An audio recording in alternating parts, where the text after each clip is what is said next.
She ran $1 billion empire from a wheelchair and hadn't let anyone close enough to matter in 4 years. He fixed broken things for a living and raised his daughter alone in a one-bedroom apartment 12 floors below her office. They had no business being in the same conversation, let alone the same world. But the night the elevator died and locked her between floors in the dark, the night her careful, controlled life cracked open, the only voice that reached her through the panic was his. Like, comment with your city so I can see how far this story has traveled. Now let's begin. The elevator doors opened exactly at 6:47 every morning, and Autumn Sinclair was already inside her office before they closed again. That was not an accident. She had learned early on that timing was a form of power. If you arrived before everyone else, you set the tempo. You made other people adjust to you. You never walked into a room that was already in motion. You were the motion. The building's security staff knew her schedule well enough that they didn't need to greet her anymore. They just straightened up when the black town car pulled to the curb, and by the time the driver had come around to the passenger side, the lobby's automatic doors were already open and waiting. The wheelchair came out first, then Autumn. She transferred with the practiced efficiency of someone who had done it 10,000 times and had no patience for anyone who made it a moment worth noticing. The chair was custom-built, matte black frame, lightweight titanium, adjusted to her exact measurements. It cost more than most people's cars. She propelled herself through the lobby without slowing down, nodded to Darnell at the front desk, the only person in the building who got a nod, and rolled into the private elevator on the left that she alone used. The doors closed. 30 seconds of silence. 42nd floor. This was her day, 5 days a week, 50 weeks a year. Autumn Sinclair was 27 years old, and she ran Sinclair Technologies like it was the only thing keeping her upright. Revenue projections for Q3 had come in at 11% above forecast. The Singapore partnership was 2 signatures away from closing. She had 3 board meetings this week, a product launch in 6 days, and approximately 0 interest in anything that didn't directly feed those outcomes. She had not been on a date in 2 years. She had not been to a family dinner in longer than that. She had one friend, Priya, her general counsel, and their conversations were mostly about litigation. None of that bothered her. She had decided a long time ago that it wouldn't. The accident had happened 4 years ago, on a Tuesday in February, which she always thought was an absurd detail, as if catastrophic things should only happen on dramatic days, Fridays or full moons or significant anniversaries. But life doesn't choreograph itself.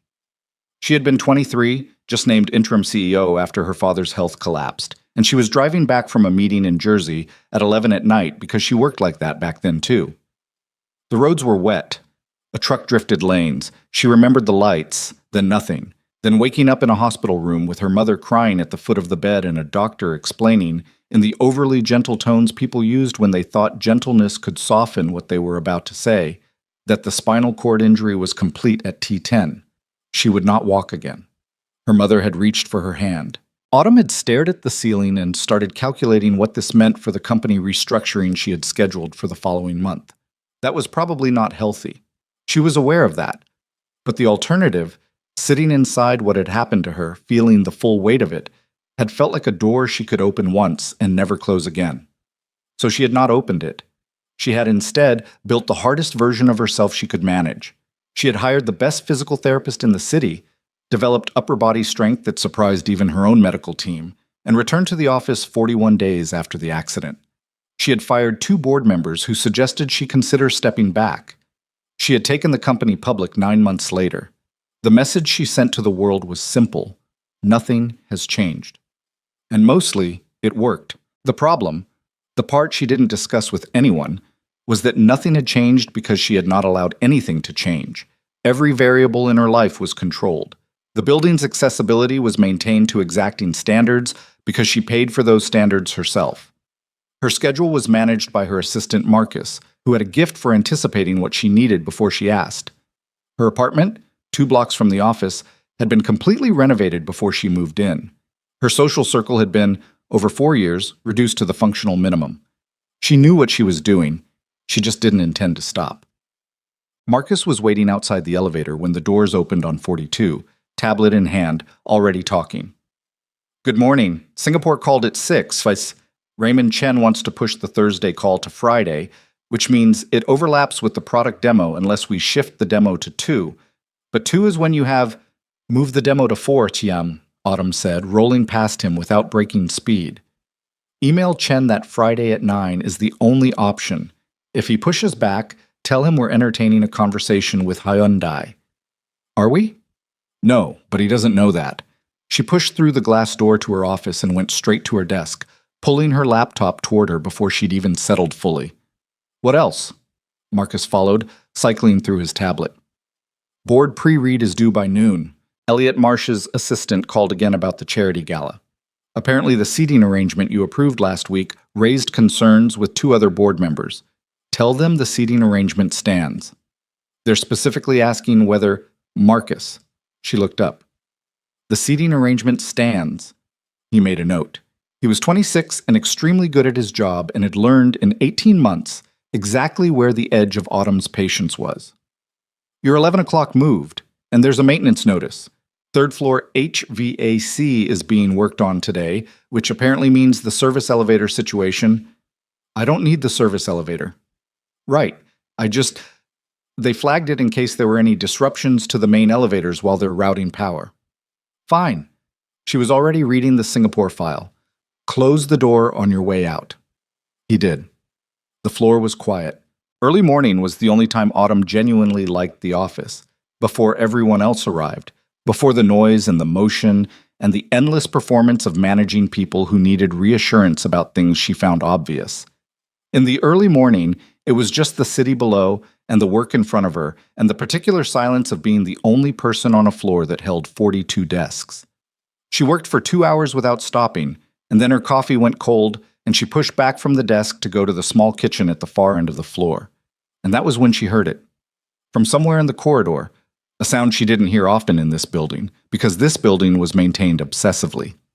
A child crying. But Autumn stopped in this hallway and listened. The crying was coming from near the maintenance closet at the end of the corridor. Not the dramatic, sustained wail of a seriously distressed child, more the hiccuping, worn-out sound of a kid who had been crying for a while and was running out of energy for it. She went to the end of the hall. Sitting on the floor against the wall beside the maintenance closet, back pressed to the baseboard, was a little girl, maybe 5 or 6 years old. Brown pigtails, one coming partially undone, jeans and a yellow long-sleeve shirt. She had her knees pulled up to her chest and her face turned down, and when Autumn stopped about 6 feet away, the girl looked up. Red eyes, tear-tracked cheeks, and the immediate wide-eyed stillness of a child who had just been caught doing something she wasn't supposed to be doing. "Hi," Autumn said. The girl said nothing. "Are you hurt?" A small head shake. "Are you lost?" A pause. Then a tiny shrug, which Autumn translated as, "Probably, yes." She looked down the hallway in both directions. The floor was empty. It was barely past 8. "How did you get up here?" "The elevator," the girl said. Her voice was small and a little hoarse from crying. "By yourself?" "My dad brought me. But he had to go do something, and I was supposed to wait, and then I accidentally went to the wrong floor, and now I don't know where the right floor is." She sniffed hard. "I pressed a lot of buttons." Autumn looked at her. The kid was trying very hard not to start crying again, which Autumn found, against her will, somewhat impressive. "What floor is your dad on?" 3, the girl said. Then, with sudden uncertainty, "Or maybe 30? They look the same." "They really don't." "They do on the buttons." Autumn looked at her for a moment. She almost called Marcus. That would have been the sensible thing. Have Marcus come deal with this, locate the father, route the child back to wherever she belonged. That was what assistants were for. Instead, she said, "Come on, I'll take you to the lobby and we'll figure it out from there." The girl stood up, rubbing her face with the back of her hand in the way kids did, thorough and completely unselfconscious. She looked at the wheelchair with the frank, unguarded curiosity that small children had and adults had learned to perform the absence of. "What happened to your legs?" "I was in an accident," Autumn said. "Does it hurt?" "Not anymore." The girl seemed to accept this with the quick practicality of children who haven't yet learned to make things complicated. "Okay," she said, and walked beside the wheelchair toward the elevator like this was perfectly normal. In the elevator, she stood with her hands folded in front of her, watching the numbers descend. "I'm Lily," she said. "Autumn. That's a season. I'm aware." I like fall, Lily said with great seriousness, because of the leaves. Good to know, Autumn said. Nathan Reed was on his hands and knees in the third-floor mechanical room when his radio crackled. Reed. That was Darnell at the front desk, which was unusual. Darnell never used the radio unless it was serious. You want to come to the lobby? I'm in the middle of It's not a question, man. Come to the lobby. He sat back on his heels, rubbed a streak of grease off his palm with a rag, and stood up. He was a big man, 6'1", broad across the shoulders, with the kind of hands that showed his work. 32 years old and already had some gray at his temples, which his daughter found hilarious and he tried not to think about. He unclipped the radio from his belt and walked out to the elevator. When the lobby doors opened, he saw Lily first, standing near the front desk, completely fine, a little worse for wear around the eyes, and the relief that moved through his chest was so strong it almost buckled him. Lily. He crossed the lobby in 4 strides and crouched down to her level. Baby, I've been looking all over for... Dad, this is Autumn, Lily pointed behind her.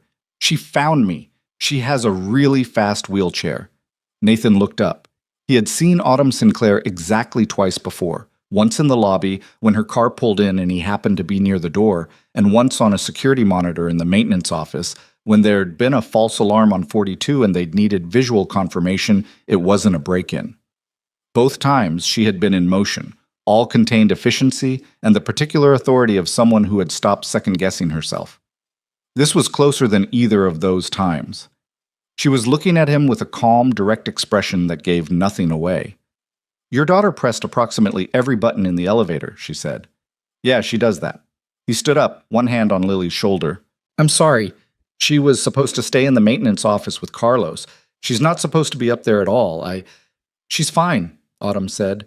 Not warmly, exactly, but not with the particular coolness he would have expected from someone whose morning had been interrupted by a lost 6-year-old on a floor where no one under 30 was supposed to be. She found a good spot to sit down and wait. I did cry a little, Lily admitted. A little, Autumn confirmed. Nathan looked between them. There was something slightly strange about the way Lily was looking at Autumn, attentive, like she was watching something interesting. Lily didn't take to strangers quickly, usually. She was polite because he had raised her to be polite, but she kept her real attention private until she decided someone deserved it. She seemed to have made up her mind about Autumn in under 20 minutes, which was fast. Thank you, he said. I mean it. I'm sorry she bothered you. She didn't, Autumn said with a slight flatness that suggested she was neither fishing for conversation nor dismissing him, just stating what was accurate. Then she turned her chair and went back toward the private elevator. Nathan watched her go. Then he looked down at Lily, who was watching the elevator doors close. She's nice, Lily said. She barely said 10 words to you. She didn't have to. Lily tilted her head. She came herself. She didn't just send somebody. Nathan didn't have an answer to that. He put his hand on his daughter's head and steered her back toward the maintenance office, thinking that was the end of it. He would think about that moment later, the particular sureness of that's the end of it, and find it funny in the way that only certain things could be funny once enough time had passed. The building was called Orion Tower, 44 floors of glass and steel in Midtown Manhattan, and Nathan had worked here for 3 years. He'd gotten the job the year after Claire died, when he had needed something stable and full benefited and close to Lily's school. The head of maintenance job had been a step up from the commercial building he'd been at before, and the pay was better, and they'd let him bring Lily in on school holidays when his regular sitter was unavailable, which had been the detail that tipped the scales. He was good at the job. That wasn't arrogance. He just understood buildings the way some people understood code or numbers. The systems, the logic of how everything connected, the way a small, neglected problem became a large, expensive one if you didn't catch it early. He kept meticulous logs. His team of 8 respected him, which had taken about a year to establish, and which he did not take for granted. He did not think much about the people who occupied the building. That wasn't his attitude. He wasn't dismissive about it. It was just that the occupants in the building were different problems, and he dealt with the building. 42nd floor was Sinclair Technologies, and that meant making sure the HVAC ran clean, the plumbing stayed sound, the fiber connections were never interrupted, and the private elevator was maintained to the highest tolerance. Because the CEO used it exclusively and its maintenance contract specified quarterly inspections, plus immediate response to any reported irregularity. He knew her name. He knew her general schedule from the building's access logs. He knew the accessibility requirements for the floor because those were his responsibility. He had not, before today, thought about her as a person in any particular way. The day the power failed was 3 weeks after the elevator incident with Lily. It was a Thursday. October, which meant the city was doing the thing it did in fall where the light came in at an angle that made everything look more significant than it was, amber and long and full of dust. Nathan was in the mechanical room on sub-basement 2 when the building's backup monitoring system flagged a primary circuit irregularity on the east side of floors 38 through 44. Not a full failure, just an intermittent draw pattern that suggested something on the primary line was pulling inconsistently. He had radioed his team and sent 2 guys to check the panel on 38 while he pulled up the system map. That was when the lights in the mechanical room flickered, and then came back.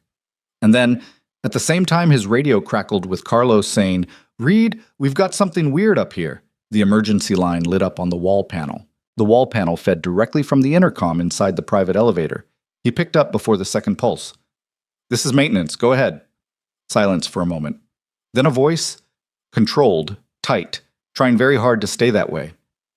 "The elevator has stopped." He recognized her voice even through the intercom's compression. He had heard it once, briefly, in the lobby. It had the same quality now, precise, stripped down to the necessary.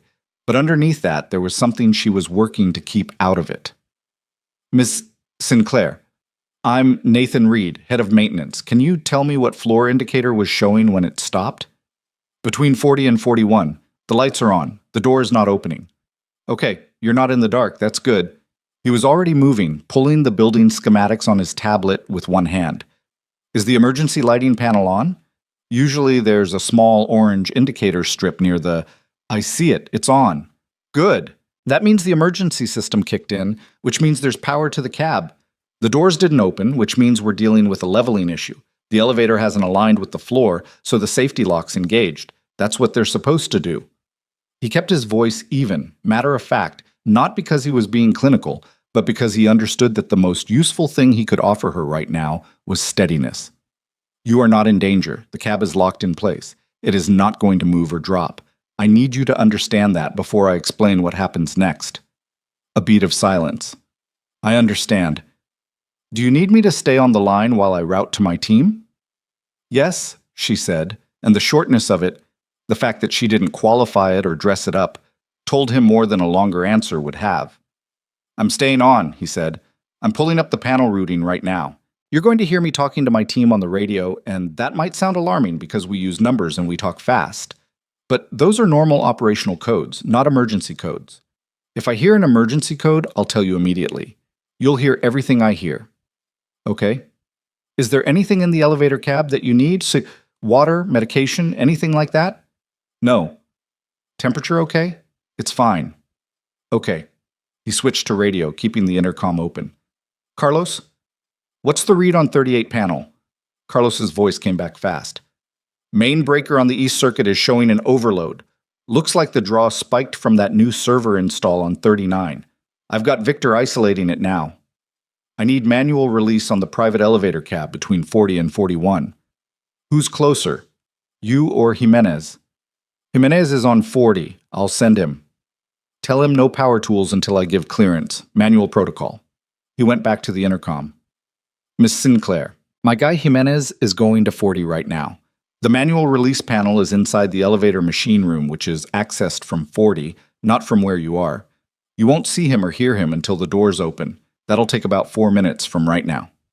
"4 minutes," she said, give or take. He paused. "How are you doing?" A silence that was maybe 2 seconds long but felt deliberate. "I'm fine." He didn't push it. "Okay." But he didn't put down the intercom either. He sat on the edge of the work table with the tablet in his lap and the schematics loading, and he kept the line open, and after about 30 seconds he said, "You've been in the building since 6:40 this morning." She was quiet for a moment. "How do you know that?" "Access logs. I check them for occupancy when I'm doing maintenance scheduling. I know the building's rhythms, who comes in early, who stays late." He paused. You always beat the security shift change. I like the building when it's quiet. Yeah, he said. Me too, actually. Best time to catch problems. Nobody's generating load yet, HV. AC is cycling at its normal rate. You can hear the building breathe in the morning. He hadn't meant to say something like that. It just came out, the way things did when he was focused on a task and his brain's usual filter was occupied elsewhere. But she said, after a short pause, "That's an unusual way to describe it." "Probably." "No. I mean," she stopped. "It's accurate. I've thought about it similarly. The building has a different quality before people arrive." "Agreed." He watched the schematic update on his tablet. "Jimenez is at the machine room door." "Okay." "He's going to bypass the safety interlock. You'll hear a sound like a heavy relay clicking, and then the doors should release. It might take a couple of tries." "How many is a couple?" "3 at most. It's a mechanical issue, not an electrical one at this point." He hesitated. "Are you claustrophobic?" A pause. "I wasn't before." The way she said before, the slight pause around it, the weight of it, the careful brevity. He understood without asking that before referenced something specific and significant, and that she had not intended to say it out loud, and that she was now waiting to see if he would ask. He didn't ask. 3 clicks, he said. "Ready?" "Ready." The first relay sound came, a heavy mechanical clunk that resonated through the shaft. Nothing. Second one, 20 seconds later. A tremor in the doors but no opening. He talked her through the wait between each attempt with small, practical information. The age of the elevator, the standard maintenance cycle, the fact that manual releases worked on the third attempt roughly 90% of the time, which he stated as a fact and not a reassurance. Third attempt. The doors opened. What? He was on 40, standing 6 feet back from the open elevator doors, when she rolled out. She stopped just past the threshold, took 2 measured breaths, the kind of breathing you did after you'd been holding yourself together, and then looked up. Their eyes met. Her expression was composed, almost entirely. He was looking for it because he'd been on the other end of that intercom voice, and he could see the remains of what that 4 minutes had cost her, a slight tightness around her jaw, a stillness that was a little too careful to be natural. She had already put most of it away, with the speed of someone who'd had a lot of practice. "Thank you," she said. "You're welcome." He meant it plainly, without inflation. She looked at him for a moment that felt slightly longer than the functional one. He had the sense of being seen in the way that was different from being observed, like she was filing something, some small piece of unexpected information, into a category she hadn't expected to use. Then she turned her chair and went down the hall toward the stairs she would take to her floor. He watched her go, then looked at Jimenez, who was deliberately studying the ceiling. "Not a word," Nathan said. "I didn't say anything," Jimenez said. "I know what you were thinking." "I was thinking about the relay," Jimenez said, very innocently. Nathan looked at him. "She's intense," Jimenez offered. "She was trapped in an elevator for 4 minutes," Nathan said. "She was intense and polite, which is better than most people manage." He went back to the mechanical room and finished the day. The next morning, Marcus sent a formal email to the building management office on behalf of Sinclair Technologies, citing the maintenance team's response to the elevator incident, and specifically naming Nathan Reed as having handled the situation with exceptional competence and professionalism. A courtesy copy was routed to Nathan's inbox. He read it twice, then put his radio on the charger and went to start the morning rounds.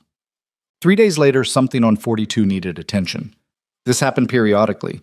An air return that was running too warm, a sensor in the server room that had started giving intermittent false readings. Normal building stuff. Usually Nathan sent Carlos or Jimenez on routine floor visits, unless the issue required his direct read. This one, technically, probably could have been handled by Carlos. He went himself. He told himself it was because the server room sensor needed the senior tech's assessment to determine whether it was a hardware issue or a calibration issue. That was true. It was also not the entire truth, and he was aware enough of himself to know that, even if he chose not to think about it directly, the sensor was, in fact, a calibration issue. 20 minutes. He was recalibrating the reading profile when the office door opened behind him and he heard the specific sound of the wheelchair on the polished floor. "Read," she said. He looked over his shoulder. She was in the doorway, tablet in her lap. Dressed the way she was every morning, all edges perfectly pressed, everything in its place except for a small ink mark on the side of her right hand, just below the knuckle, that suggested she'd been working on paper and had smudged it. "Miss Sinclair." "Autumn is fine." She said it like a small correction, not a warmth. "What's the issue?" "Environmental sensor. It was reading high. I recalibrated the baseline. Should stabilize in about an hour." He turned back to the panel. "I'll send a follow-up log." "How often does this happen?" "Sensors? Seasonally, usually. Temperature differential between outside and inside when the weather shifts. It throws off baseline readings that were calibrated in summer. Nothing to worry about." She came further into the room, stopping near the rack of equipment. He noticed she was looking not at him, but at the equipment itself, reading the panel displays, checking the indicators. She actually knew what she was looking at. That was not a given with even technically sophisticated clients. "You know server room infrastructure," he said. "I started the company in my apartment with 3 servers on a folding table," she said. "I've done my own cooling management." "That's how a lot of the best ones start." She glanced at him. It wasn't quite a smile, but it was the absence of the deliberate neutrality she usually wore, which was its own thing. "Your daughter," she said. "Is she usually here on school breaks?" "When I can't arrange coverage, yeah. I try to keep her to the lower floors, but she's..." He paused. "She has her own sense of direction. She told me she likes fall because of the leaves. She says that every year. She has a whole routine about it." He closed the panel cover and straightened up. "She also told me she thought you were nice." Something shifted in Autumn's expression. So fast he almost missed it. Not discomfort. More like an adjustment, a small recalibration, the way the sensor had just done. "I didn't do anything particularly nice," she said. "You came yourself," Nathan said. She noticed. Autumn looked at him. He had the sense again of being filed, of some unexpected data point landing in a place it hadn't been expected. She didn't answer. She turned her chair and left. Nathan looked at the server rack for a moment, then started gathering his tools. He was, he realized, going to find reasons to be on this floor again. That was a problem, probably. But it was also true. And Nathan Reed had learned after 3 years of raising a kid alone and working hard and living in the careful, narrow channel he'd built for himself after Claire, that he wasn't very good at lying to himself. He could be honest with himself about a thing and still choose not to act on it. That was fine. That was the plan. He picked up his kit and walked to the elevator. The building had very good bones, he thought. You could learn a lot from a building, if you paid attention. He pressed the button for sub-basement 2, and the doors closed, and the cable took the weight. The sensor log Nathan submitted after the server room visit was 3 paragraphs long, thorough, technical, and completely unnecessary in its level of detail for what had been a routine recalibration. He knew that when he was writing it. He wrote it anyway, because it gave him something concrete to do with the hour after he got home, after Lily was in bed, after the apartment was quiet in the way that apartments got quiet when there was only one adult in them. He sat at the kitchen table and wrote a maintenance log with the same focus he would have given a critical infrastructure report. And then he sent it to the building management system and closed his laptop and sat there for a while with a cup of coffee that had gone cold. He was not a man who was easily pulled toward things he shouldn't be. That had been true even before Claire, and it had become more true after, because losing someone reshaped you in ways that were sometimes invisible until you ran into them. One of the ways it had reshaped Nathan was that he had gotten very good at identifying the difference between what he wanted and what was wise. He could feel both things simultaneously and choose the latter without too much suffering about it. He had done this many times in the 3 years since Claire died. Small choices, quiet redirections, the daily labor of being a functioning adult with a child who depended on him. He identified what was happening in the server room that afternoon, and he chose to be sensible about it. He lasted 8 days. What broke him was not dramatic. It was a Tuesday afternoon, just after 3, when he was doing a routine walk of the 42nd floor's perimeter, checking fire suppression system inspection tags, which was mundane work that required minimal attention, and he rounded the corner near the glass-walled conference room and found Autumn sitting alone at the long table, facing the window, doing nothing. Not working, not on her phone, not reviewing anything, just sitting there with her hands in her lap and her eyes somewhere outside the glass, and the expression on her face was something he hadn't seen on her before. the face people had when they thought no one was watching, when the particular version of themselves they showed the world had slipped. She looked exhausted. Not physically. She always moved with precision and force, and she still sat with perfect posture even now, but in some deeper way, the kind that sleep didn't fix. Tired of something that wasn't physical. He should have kept walking. The inspection tags were on the wall 40 feet further down the corridor, and he could have kept moving, and she wouldn't have seen him. He knocked on the open conference room door. She turned immediately, and the expression he'd seen was gone in the second it took her to register who was there. Her face reorganized itself, composed, neutral, the careful blankness of a practiced executive. But she'd been looking out a window alone in a conference room at 3 in the afternoon, and they both knew it. "Reed," she said. "Sorry to interrupt, I'm doing suppression system tags. Mind if I—" He gestured at the panel on the conference room wall. "Takes 30 seconds. Go ahead." He came in and checked the tag, logged it on his tablet.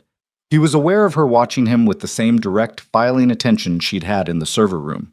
He didn't try to fill the silence, because silence only became uncomfortable if you made it one. When he finished, he turned to go, and then she said, "How's Lily?" He stopped. "She's good," he said. "She lost a tooth last week. She negotiated significantly harder than the situation required." Something in Autumn's expression shifted. Not quite amusement, but adjacent to it. For what? The going rate is apparently $5 in her classroom. She asked for 10, on the grounds that it was her first tooth and represented a significant developmental milestone. Did you negotiate back? I offered $750 and she accepted after approximately 40 minutes of deliberation. He paused. She made a PowerPoint. This time something crossed Autumn's face that was, without question, almost a laugh. She caught it, but not entirely, and the not-quite laugh changed the whole architecture of her face for a second. Something younger in it, something unguarded. "A PowerPoint," she said. 3 slides. Title page, the argument, and a comparison chart of primary school tooth fairy rates in our zip code. She pulled the data from a parenting forum. "She's 6. 6.5, he said. She corrects people about the half. Autumn looked at him for a moment. "Sit down," she said. It was not phrased as a question. It wasn't quite an order either. It was something between them, the kind of statement that was really just, "I want you to." He pulled out a chair across the table from her and sat, leaving his tablet on the table between them. Outside the windows, the city was doing its October thing. The Hudson was visible from here at this angle, a dark strip of water against the pale blue sky. "How long have you worked in buildings?" she asked. "About 12 years, started as an HVAC tech out of trade school." "You went to trade school instead of college." "I went to trade school because I knew what I wanted to do. College felt like 4 years of deciding." He shrugged. "I don't regret it. Most people your age feel the need to defend that choice." "I'm not most people my age." She looked at him steadily. "No," she said. "You're not." He didn't know what to do with that. He left it alone. "You know this building the way most people know their own apartments," she said. "I've noticed it, the way you move through it. It's my job. It's more than your job. You're paying attention to something beyond the function." She turned her chair slightly toward the window. "I do the same thing with the company. The way the teams function, the dynamics, not just the numbers. Marcus thinks I have too much data running at once. He says it looks like I never turn off." "Do you?" She considered this. "Less than I should," she said. "Probably." "Yeah," he said. "Me too." They were quiet for a moment. It was a strange quiet, the kind that happened between people who hadn't spent much time together but had somehow arrived at a level of conversation that usually took longer. He wasn't sure how they'd gotten there. He suspected she wasn't either, and that it unsettled her in the specific way that unexpected things unsettled people who ran their lives on predictability. "The accident," she said without preamble. "When I was in the elevator, I said before." He looked at her. "You don't have to explain that." "I know I don't." She had her hands folded in her lap, and she was looking out the window, not at him. "I was in a car accident 4 years ago. The spinal injury was complete. Before that, I didn't have any particular issues with enclosed spaces. After, there were a few months where I couldn't get into an elevator without—" She paused, selecting the word carefully. "Without significant difficulty. And now? Now it's manageable. 99% of the time, it's completely fine. A brief pause. It was that 1%. He nodded once. Being stuck was different than the enclosed space itself. She looked at him. Yes, exactly. A flicker of something. Small surprise, maybe, at being understood quickly. The loss of exit was the problem, not the room. That makes complete sense, he said, and he meant it plainly, without the particular gentleness that people used when they were trying to be careful about disability. He was just agreeing with a thing that was true. She looked at him for a second with an expression he couldn't quite categorize. It was not the filing look she usually had. It was something more raw than that, quickly covered. Anyway, she said, and the word was the small door closing. The maintenance log you sent was exceptionally detailed. I like to be thorough. It was 17 paragraphs long. The sensor had 4 separate calibration drift indicators, he said, with complete seriousness. There were 3 bullet points about ambient temperature variance. Those were relevant to the drift pattern. The almost laugh came back. Caught again, but barely. Read, she said. Autumn, he said. They looked at each other across the conference room table, and something that had been building in the weeks since his daughter pressed every button in the elevator arrived at a kind of simple, acknowledged fact between them. Nothing spoken, nothing acted on, just seen. She picked up her tablet from the table. I have a 4 o'clock. Yeah, he said, standing. I've got 2 more floors to tag. He picked up his own tablet and walked out, and he did not let himself think about anything until he was in the elevator with the doors closed. Then he stood there for a second with his eyes shut and thought, well, tut, he told nobody.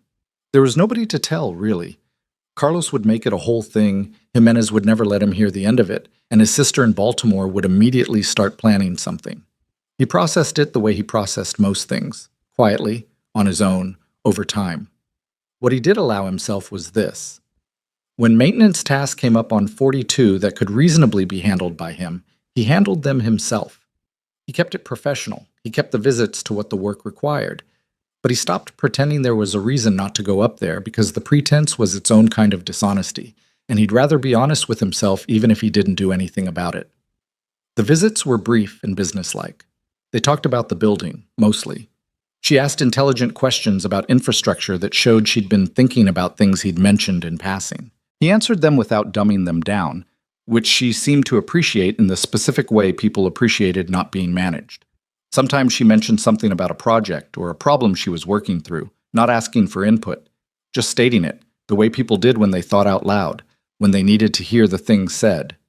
Once she mentioned that the Singapore deal had finally closed, with a flat, uninflected statement that he recognized as the way someone delivered news they were genuinely satisfied about, but had trained themselves not to perform happiness over. That's the one you've been working on for 7 months, she said. Yes. Congratulations. She looked at him. Thank you, she said, and it came out like she meant it specifically, not generically. He thought about that on the elevator down, up ahead. The day Lily officially met Autumn, really met her, not the lobby incident, was an accident in the true sense of the word. It was a Friday in late October, and Lily had the afternoon off school for a teacher development day. Nathan's usual sitter had canceled that morning with minimal notice, which was becoming a pattern that he was going to have to address soon.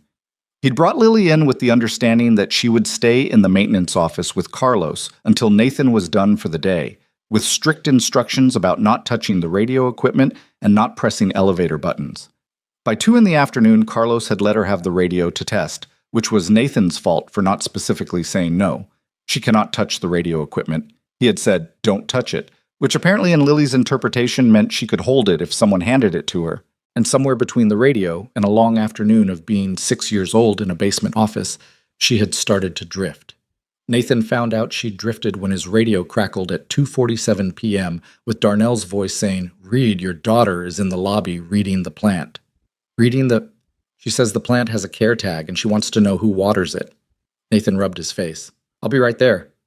But when he got to the lobby, Lily wasn't alone. Autumn was there, apparently just back from an external meeting, coat still on, her assistant Marcus a few steps behind her looking at his phone. Lily was explaining the plant's care tag to Autumn, who was stationary near the lobby's large potted ficus, coat still buttoned, with the expression of someone who had gotten pulled into a conversation they had not anticipated and were not trying to escape. "It says it needs indirect light," Lily was saying, pointing at the small placard. "But this part of the lobby has direct light in the afternoon because of that window, so whoever put this here made a mistake." Autumn looked at the window, then at the plant. "You're right," she said. "I've always thought that plant looked stressed." "Ficus are sensitive," Lily said, with the solemnity of someone who had recently learned this. "Where did you learn that?" "My teacher has one, and she talks about it." Nathan arrived at the edge of this scene and opened his mouth to apologize and retrieve his daughter, and Autumn looked up at him with an expression that was, and he was fairly certain he was reading this correctly, not irritated. "She's been educating me," Autumn said. "She does that." "Dad!" Lily turned to him with the urgency of someone mid-point. "The ficus is in the wrong spot." "I heard. Someone should move it." "I'll put it on the list," he said, which was not a lie. He looked at Autumn. "Sorry." "She wasn't bothering me." Autumn said it simply, and then she said to Lily, "You have a good eye. You should tell the building management what you told me." Lily considered this with great seriousness. "Would they listen?" "If you frame it as a plant welfare issue, possibly." Lily looked at her father. "Can I write a letter?" "We're going home soon, Lil." "After we go home." "Sure," he said. "After we go home." Lily turned back to Autumn, satisfied. "I'm going to write a letter," she reported. "Good," Autumn said. And then she did the thing he'd seen her almost do before, the thing she caught, except this time she didn't catch it. She smiled. Not a polished, boardroom-appropriate smile, but a real one, slightly crooked, like it had gotten out before she decided whether to let it. It was there for a second and a half, and then it was gone, and she turned her chair toward the elevator. "Have a good evening, Reed." "You too, Autumn." He watched her go, and beside him, Lily watched too. "She smiled," Lily said. "I saw." "She doesn't do that very much, does she?" Nathan looked down at his daughter. "What makes you say that?" "Because when she did it, it looked like it surprised her," Lily said, with the simple accuracy of children who hadn't yet learned to look away from things. Mussim. The letter about the ficus was 3 sentences long in Lily's best handwriting, submitted to the building management office's physical mailbox on the lobby level the following Monday. Nathan slipped it in after morning rounds, because Lily had left it in his jacket pocket with a post-it note that said, "Don't forget Dad," in large letters. The ficus was moved 4 days later. He didn't know who authorized it. But when he walked through the lobby that Thursday and saw the plant relocated to a better-lit corner, he felt something simple and slightly ridiculous, and he didn't try to talk himself out of it. November came in cold and serious. The city shifted gears, coats out, people moving faster on the sidewalks, a particular smell in the air that was something between exhaust and wood smoke and the specific cold of a New York morning.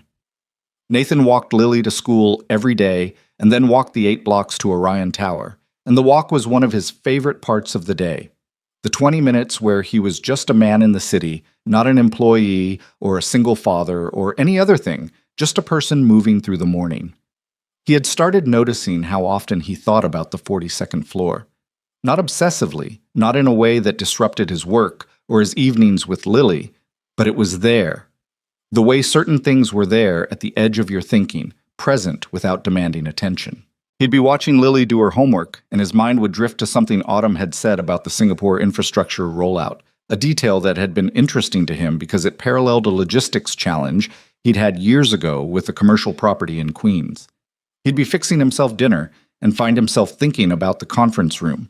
That afternoon, the almost laugh. He was, he recognized, in the early stages of a situation that was going to require some honest accounting. He was a maintenance worker. She was the CEO of a billion-dollar technology company. These were not comparable positions in any professional or social sense, and he was not naive about that. He was also 32 years old and had spent 3 years keeping his head down and his expectations small. And there was something in him, quiet and stubborn, that was beginning to resist the smallness. He didn't do anything about it. He kept the visits professional. He did not manufacture reasons to have extra conversations. But when the building's annual safety inspection required a sit-down briefing with building tenants on emergency protocols, and when that briefing was scheduled for 42 at 11 a.m. on a Wednesday, Nathan conducted it himself instead of sending Carlos. Autumn was the only representative from Sinclair Technologies in the room. She'd told Marcus to field the morning's other calls, and she'd handle the inspection briefing, which Marcus had noted on the schedule with the specific neutrality of an assistant who had observations but had learned not to share them. The briefing was 30 minutes. Nathan went through the emergency procedures, the exit protocols, the updates to the fire suppression system, the changes to elevator emergency response since the October incident. He was professional and thorough and didn't rush any of it. She asked 2 questions, one about the new elevator response protocol and one about a detail in the suppression system upgrade that demonstrated she had actually read the safety materials he'd distributed, which most tenants did not do. After the formal part, he was packing up his materials when she said, "Lily, does she like the park?" He paused. "She loves the park." "Why?" "I was in Central Park on Saturday." Autumn seemed to be choosing words carefully, not from rehearsal but from genuine uncertainty about something, which was a quality he hadn't seen in her before, the slight hesitation of someone not on familiar ground. There were children playing in the leaf piles near the 72nd Street entrance. I thought about what she said, about fall because of the leaves. He looked at her. She was looking at her tablet, not at him, with the slight self-consciousness of someone who had said something more personal than they meant to. "She's going to the park Saturday," he said. "If you—" He stopped himself. She looked up. He made a decision he couldn't entirely justify. "I was going to take her Saturday morning. If you wanted to, I don't know, there's a good coffee cart near the 72nd entrance." The room was quiet. He was aware of exactly how much was packed into a question like that. The shape of it, what it implied, the distance between their respective positions on every axis that mattered professionally and socially.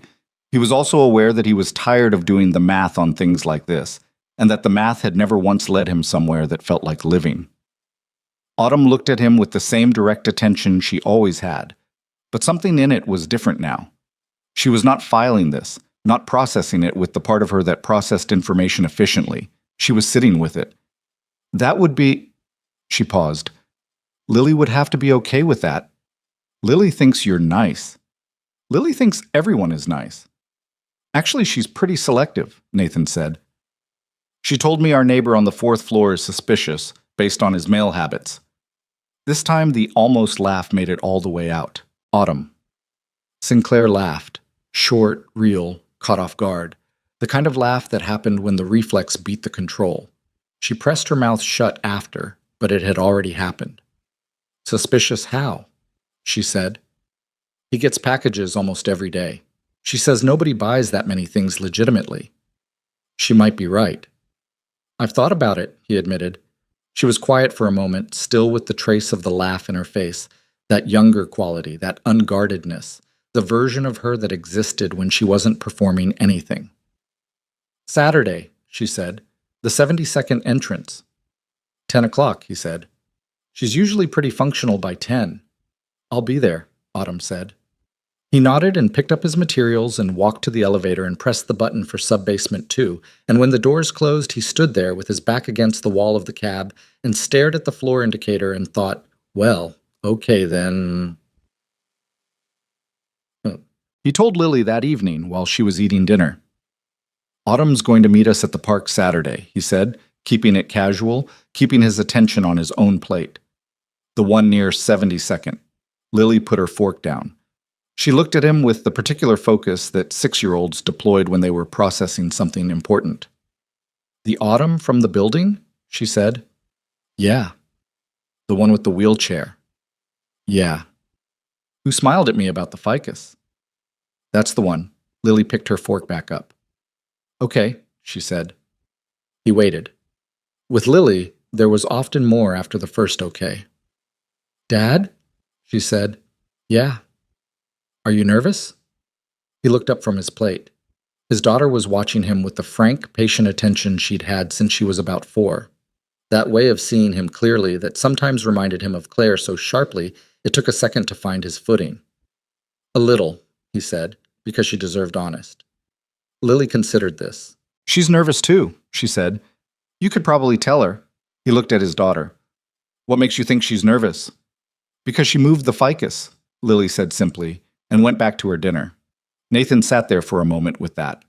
He did not ask his 6-year-old to explain her reasoning because he was almost certain it would make complete sense, and he wasn't sure he was ready for that. Saturday came with the kind of clear, cold sky that New York occasionally produced in November, as if to remind people why they stayed. The light sharp and clean, the air cold enough to feel real, the park loud with children and dogs, and the particular noise of a city trying to use its last decent weekend before winter made everything harder. Autumn arrived at the 72nd Street entrance at 9:58. She had told herself, the night before, that this was not a significant thing. It was a park. She had been to Central Park many times. She went on Saturday mornings occasionally when the work pressure reached a level that even she acknowledged required a 30-minute reset. She knew the paths, she knew which sections had adequate surface for the chair, she knew where the coffee cart was. This was familiar geography. What was not familiar was arriving somewhere with the low-grade awareness that someone was going to be glad to see her. Not glad in the professional sense. Not the carefully managed warmth of people who needed something from her. Just glad. The uncomplicated kind. She was not sure she had experienced that in long enough that the anticipation of it felt strange, like using a muscle you'd forgotten.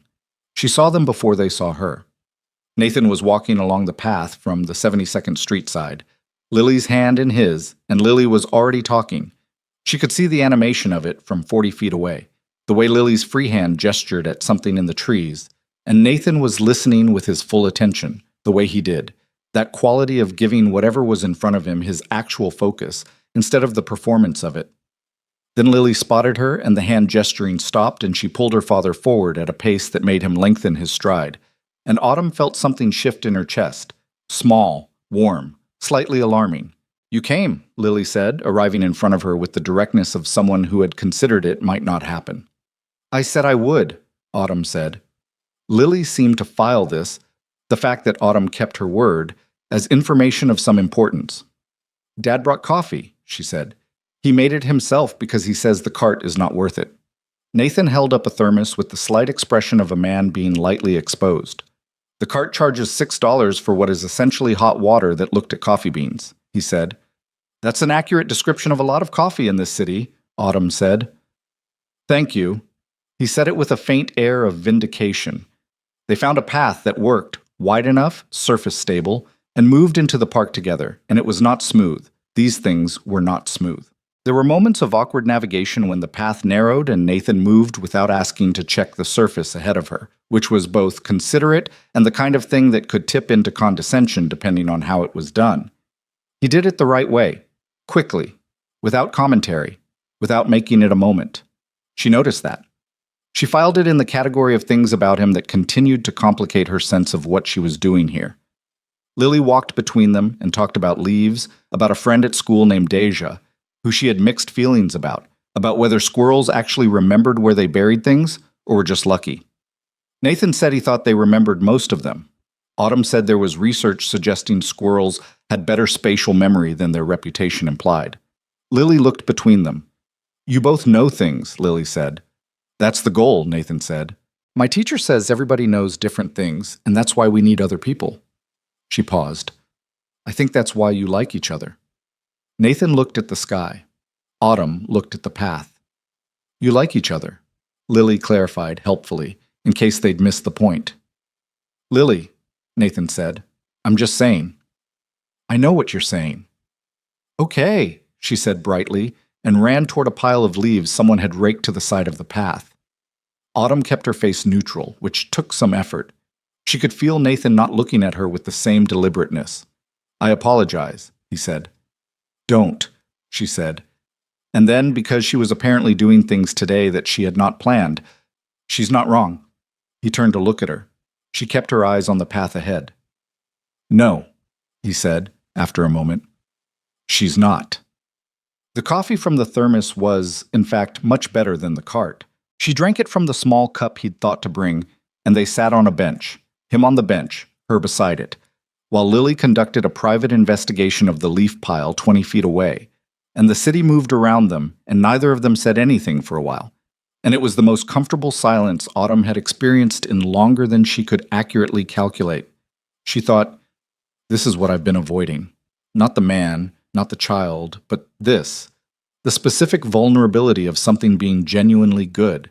Because things that were genuinely good could be taken away, and she had gotten very efficient at not having things that could be taken away. She did not say this out loud, but she thought it, sitting in the November light with coffee going warm in her hands.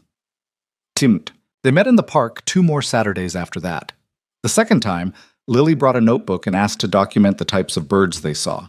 And Autumn spent 40 minutes identifying bird species from the photos Lily took on Nathan's phone with more accuracy than he'd expected, which caused Lily to look at her with an expression that suggested she had moved into a new and elevated category of person.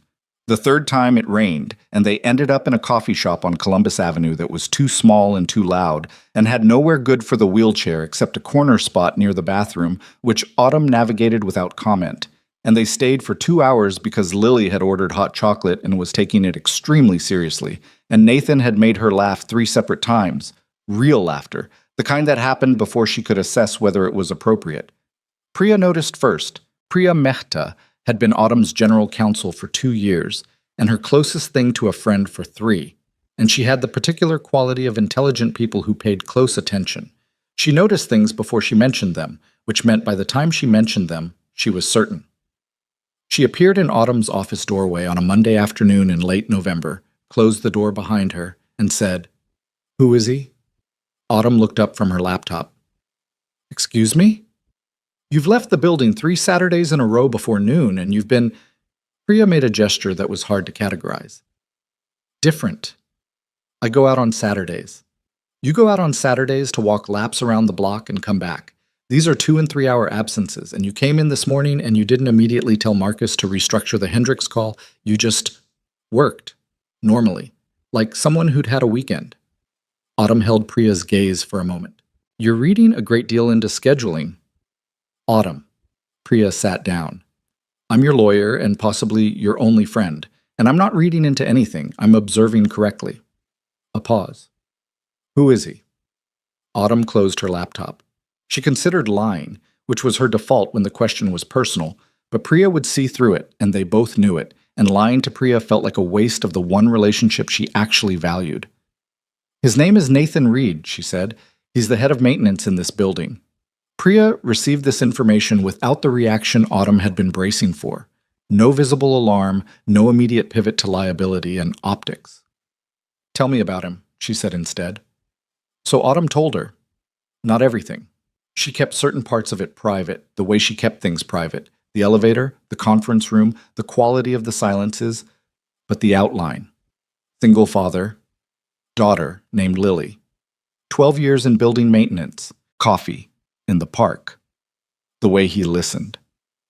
Priya sat very still for most of it.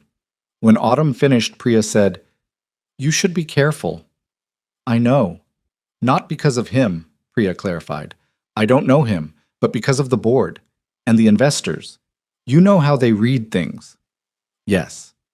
"The optics of—" "I know the optics, Priya." They looked at each other. Priya had the expression of someone who understood that giving advice and being heard were 2 different things, and who had decided to give the advice anyway. "Be careful," she said again, softer. "And also—" She paused. "I'm glad you have a Saturday." Autumn looked out the window.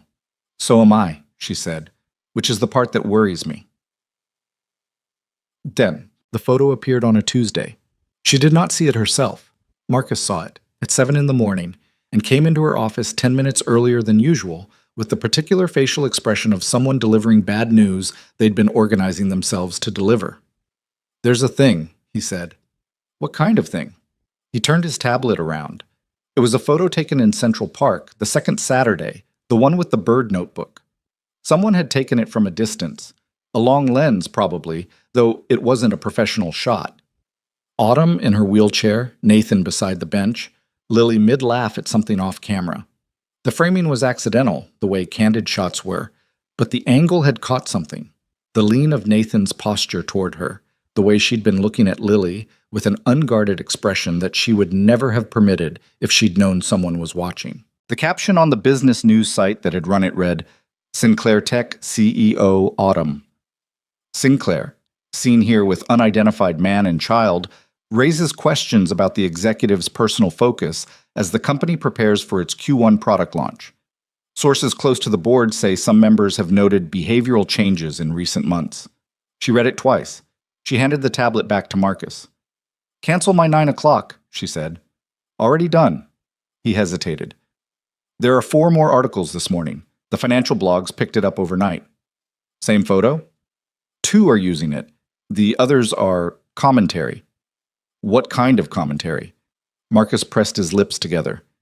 "The kind that connects your wheelchair to words like vulnerable and compromised judgment." The room was quiet for a moment.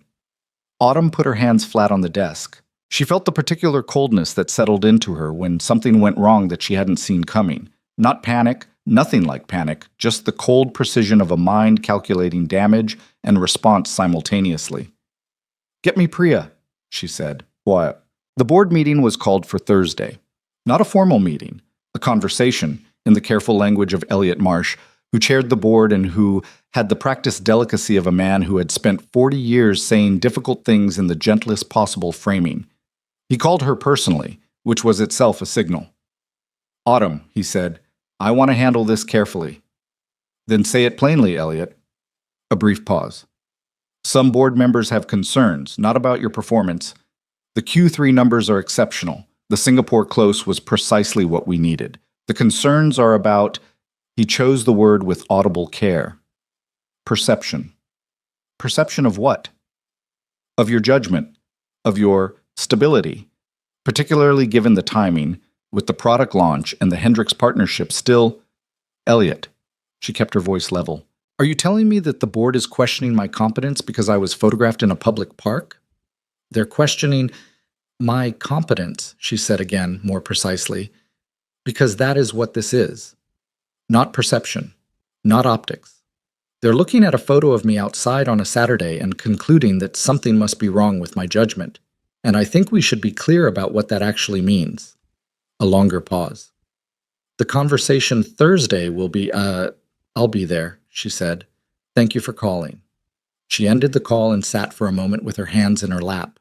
The city was outside the window, doing its indifferent Tuesday thing. Traffic and clouds and the distant noise of construction somewhere on 49th. She thought about the photo. She thought about her own face in it, the unguarded expression, the way she'd been looking at Lily with something she hadn't shown this building in 4 years. She pulled out her phone and typed a message to Nathan. Short, factual. "There's a photo. It's going to be a complicated week. I wanted you to know before you heard from someone else." She put the phone down. 40 seconds later, it buzzed. "I saw it. Are you okay?" She looked at the question for a long moment. 3 words, but the directness of them. Not "what do you need?" Not "let me know if there's anything I can do." Just "are you okay?" The simplest possible question. She typed back, "Professionally, it's manageable. Personally, I'm working on it." His reply came quickly. "That's honest. Thank you for telling me." And then, after a pause, "Lily wants to know if you've eaten lunch. She's made it her thing to ask people that now. I told her you probably had people for that. She said that wasn't the same." Autumn read this twice. Then she typed, "Tell her no." And she's right that it's not the same. She put the phone face down on the desk and went back to work. And the city kept moving outside the glass, and somewhere below her, the building breathed the way it always did at midday, when everyone was in and the systems were running at full load. The Thursday board meeting was held in the 43rd floor conference room, the building's executive meeting space, which Sinclair Technologies rented for events. 10 board members around the table, several of them with the particular careful blankness of people who had been in many difficult conversations and had learned to show nothing in advance. Elliot Marsh opened with his usual framework. He appreciated everyone's time. This was a productive conversation. The company's performance spoke for itself. Autumn sat at one end of the table and let him finish. Then Diane Cho, who held the 3rd largest shareholder stake and had always had the specific kind of ambition that wore the face of concern, said, "Autumn, we care about you. That's the foundation of everything I'm about to say." Autumn looked at her steadily. "Go ahead, Diane." "The photo is a symptom. What we're actually discussing is whether the focus required for the next 6 months, the launch, the Hendricks finalization, the Series D conversations, is present in the way we need it to be. A deliberate pause. There have been changes in the last 2 months. Your schedule has gaps that didn't exist before. Your Saturday availability has shifted. Marcus has noted 3 occasions where you've requested information that seemed tangential to the business needs. Tangential, Autumn said. Research into Central Park accessibility. A bird identification app purchased through the corporate account. That was $17. It's not about the amount. What is it about, Diane? Not a question. A blade slid between the careful framing. Diane looked at her. We need to know that your personal situation is not creating vulnerabilities in your judgment. The room was very quiet. Autumn looked down the table at 10 people who had, collectively, trusted her to grow a company from $60 million to just over $1 billion in market valuation. Some of them she respected. Some of them had been waiting for 4 years for some evidence that the woman in the wheelchair who had refused to be anything other than formidable was, in fact, not. Let me be clear about what I'm hearing, she said. Her voice was completely even. You are suggesting that I spend time with a person outside this building, and that this represents a compromise of my judgment. You are using words like vulnerable and focus and stability. And I want you to consider, Shai, carefully, before anyone responds, whether you would be having this conversation if the photograph were of a different CEO. One who did not use a wheelchair. One who had not, in your framework, already used up some implicit allowance by being the kind of CEO you didn't entirely expect. Several faces shifted. Elliot Marsh looked at the table. That's not just... Diane began. I'm not finished. Autumn let the sentence settle for a moment. I have delivered 11 consecutive quarters of growth. I have closed the largest partnership in this company's history. I have done those things while building back from an injury that should have, by the logic of several people in this room, ended my tenure in this role. And you are questioning my judgment because I was photographed in a park. She paused. Is that what we're doing? The silence that followed was a specific kind. The silence of people recalibrating, of a room that had come in with a posture and found the ground shifted. Elliot cleared his throat. No one is questioning your performance record, Autumn. That's not... Then what are you prepared to do about it? She said. Specifically, what is the resolution of this conversation? Another pause. Diane and the 2 members beside her exchanged a glance that was meant to be subtle and was not. We'd like assurance, Diane said carefully, that the personal matter will not... The answer is no, Autumn said. Diane blinked. I'm sorry? The answer to the unasked question, the one you've been building to, is no. I will not be providing assurances about my personal life to a board of directors in exchange for their continued confidence in leadership I have already earned. She looked at Elliot. If the board wants to have a formal confidence vote, we can schedule that. I welcome that conversation, but this one is done. She turned her chair and moved toward the door, and behind her the room stayed very quiet, and she did not look back. In the elevator, descending to 42, she let herself feel the full weight of what had just happened. The exposure of it, the anger, the particular exhaustion of having to prove herself in ways that had nothing to do with what she had built. She had known this was coming, in some form. She had seen it building for weeks, but knowing something was coming did not entirely prepare you for the moment it arrived.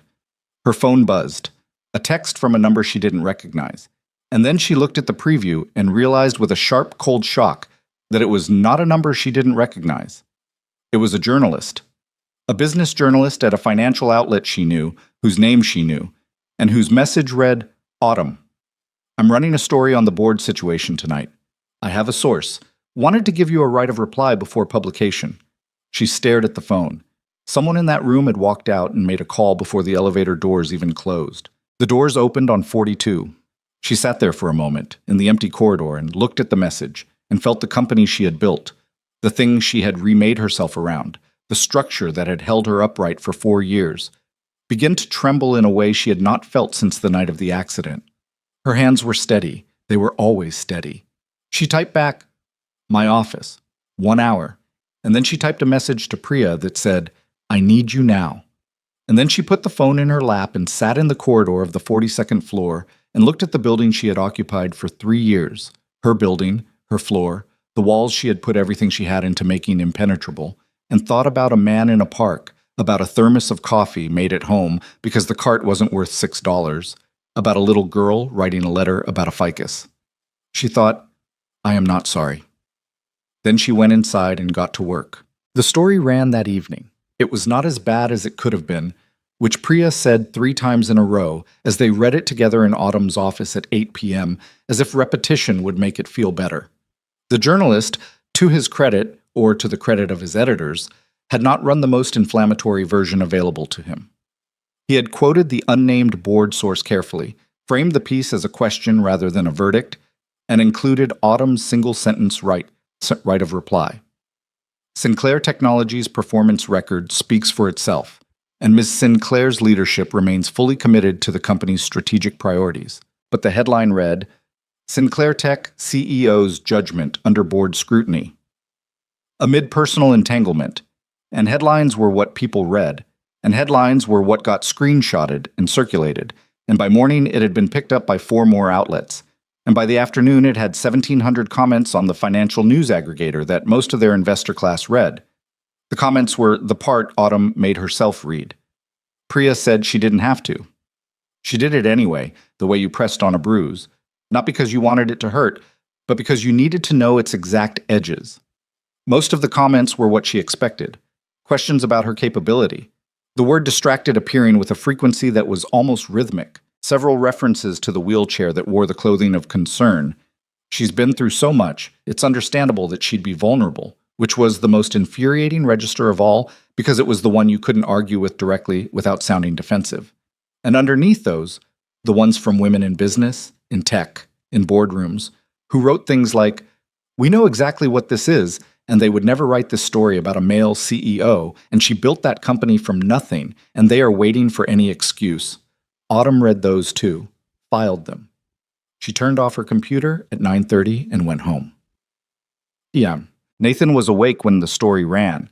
He saw it on his phone in the kitchen after Lily was in bed. He read it twice and then sat there with the phone face down on the table and worked through what he felt about it, which was a process he took seriously because feeling things imprecisely led to responding to them imprecisely. What he felt was anger, which was clean and simple, concern, which was directed at her and was mixed with the particular helplessness of having no role in a situation that affected someone he stopped at the edge of that sentence and held it. Someone he cared about.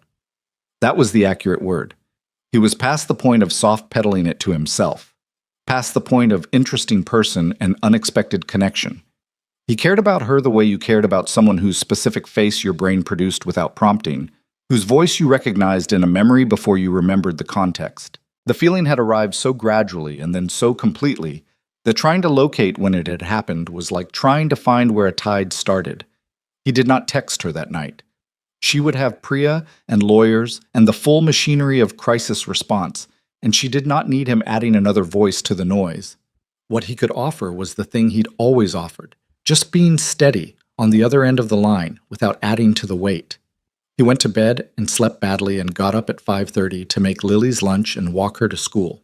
And when he came into the building at 7 a.m., he was quiet in the way he got quiet when he was thinking hard about something he hadn't resolved yet. Darnell at the front desk looked at him. "You saw the thing," he said. "Yeah." "For what it's worth," Darnell said, "I've watched her come in this building every morning for 3 years. She seems," he searched for the word, "more herself lately, whatever that means." Nathan nodded once. "Yeah," he said. "She does." He went to do his rounds. She came to him.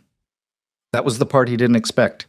He was on the 22nd floor doing a water pressure check when his phone lit up with her name. Not a text, a call, which she had never done before. He picked up on the second ring. "Are you in the building?"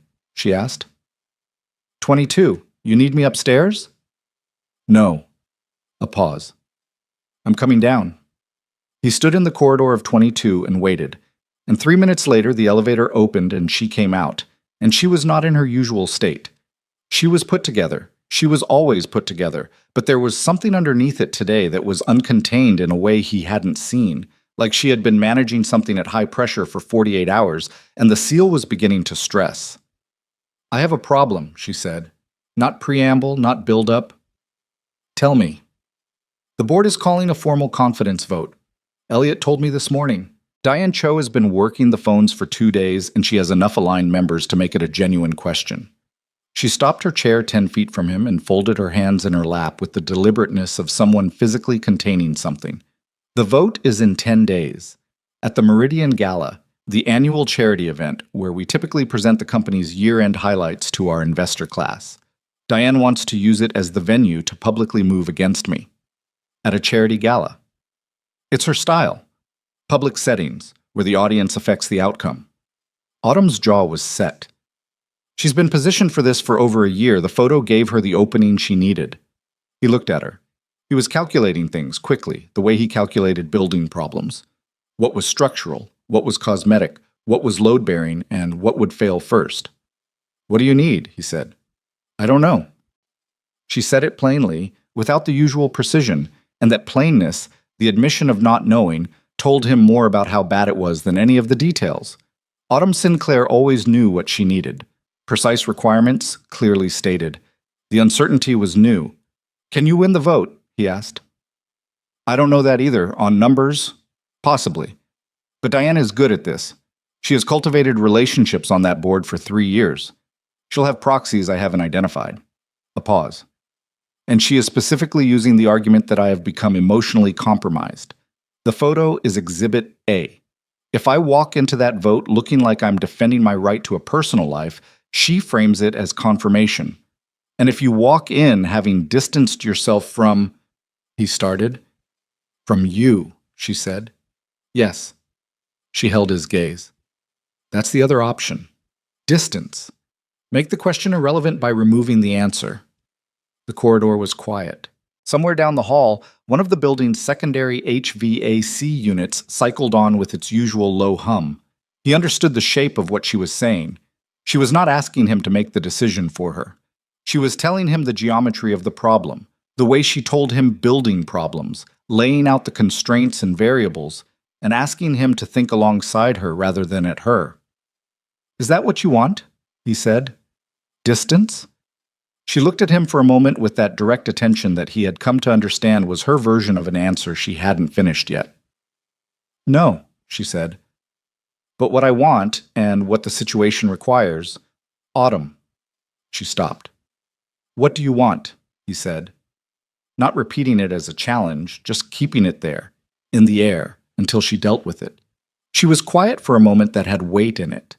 Outside, 48 floors below, the city was doing its 10 a.m. thing, loud and indifferent and moving fast. "I want to go to the gala and not pretend," she said.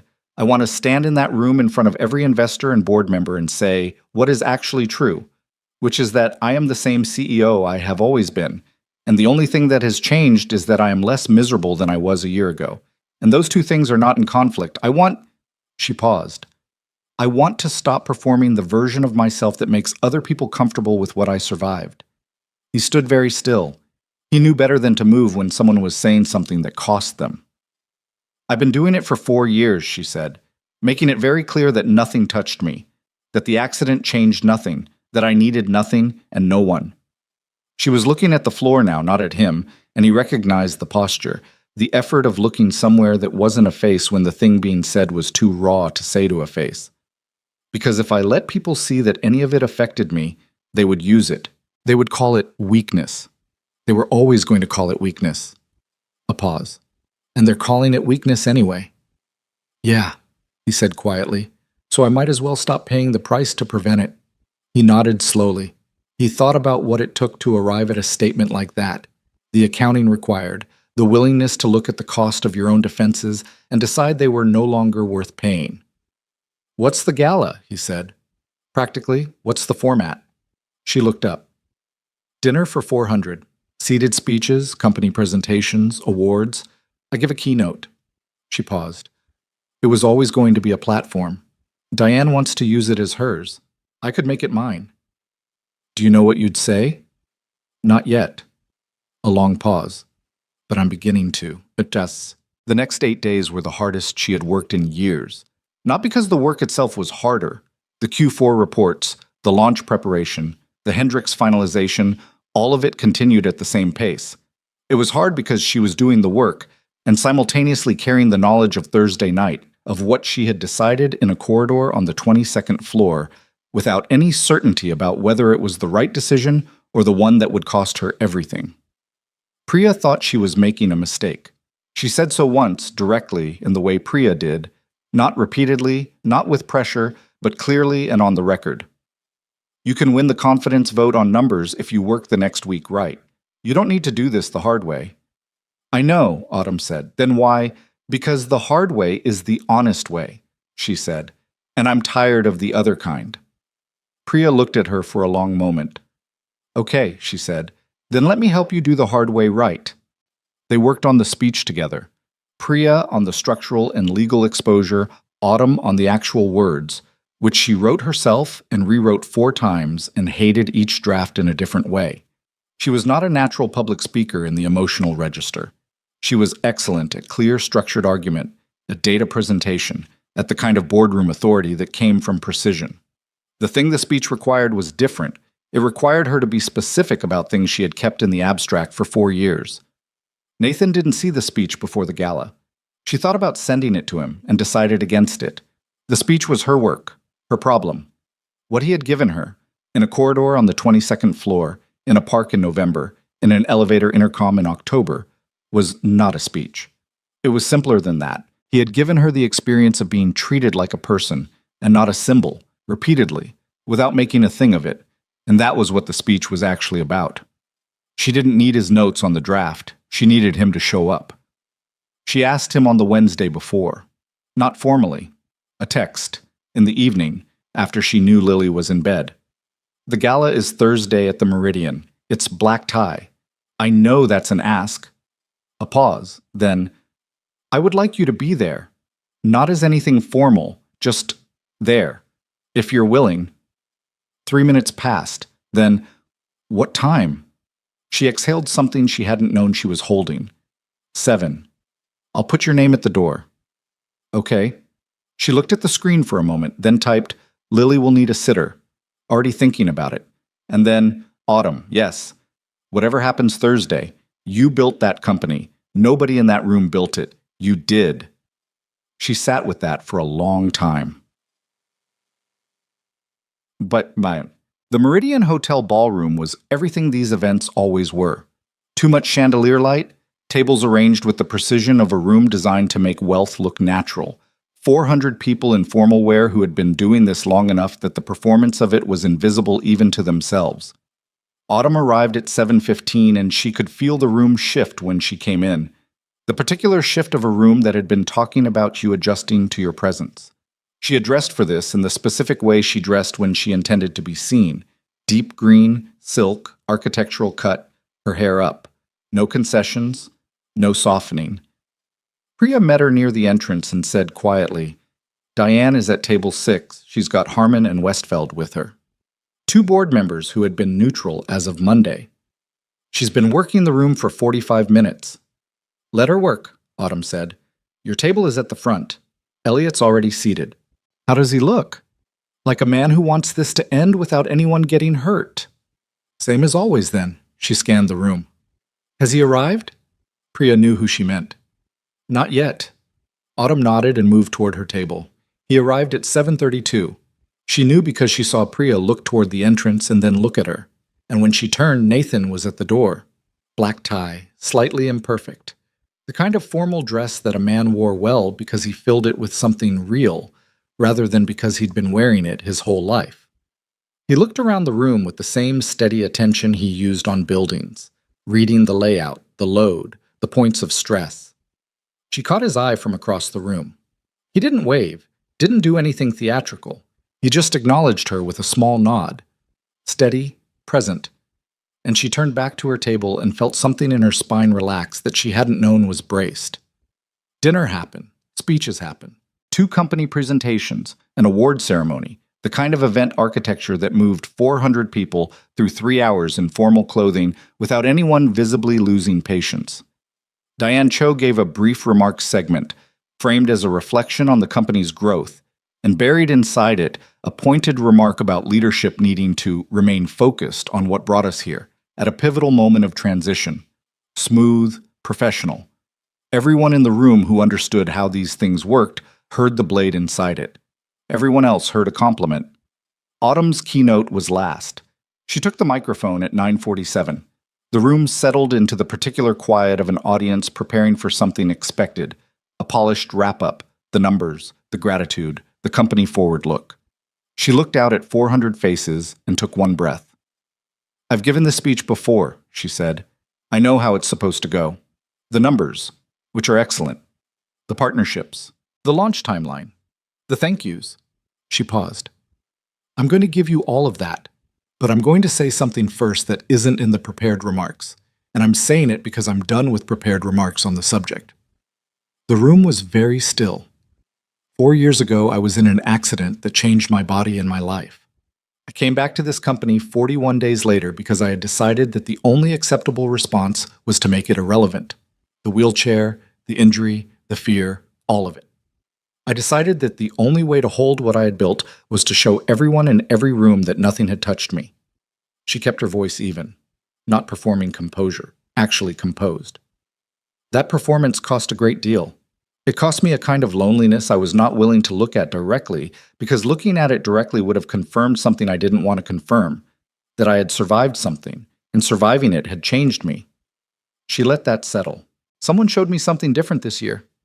Her eyes moved briefly to the back of the room, just briefly. A person who looked at me without the need to see a symbol, or a verdict, or a proof of anything. And in that ordinary, simple thing, I understood what I had been missing. Not the company's success, not the growth metrics, not the validation of a board or a market or a press cycle. A pause. Just someone who showed up the same way every time, who asked if I was okay and meant it, whose daughter wrote a 3-sentence letter about a plant and changed something in this building. She heard a small sound from someone at a nearby table. Not laughter, something softer. There are people in this room tonight who believe that my having a personal life is evidence of compromised judgment. I want to speak to that directly because I believe it deserves directness. She felt the room's temperature shift, the alert quality of 400 people understanding that something real was being said. The opposite is true. I am a better leader now than I was a year ago. Not because I am more capable technically. I was always capable. But because I have been reminded what capacity is for. It is not for protecting an empire. It is for building something worth having.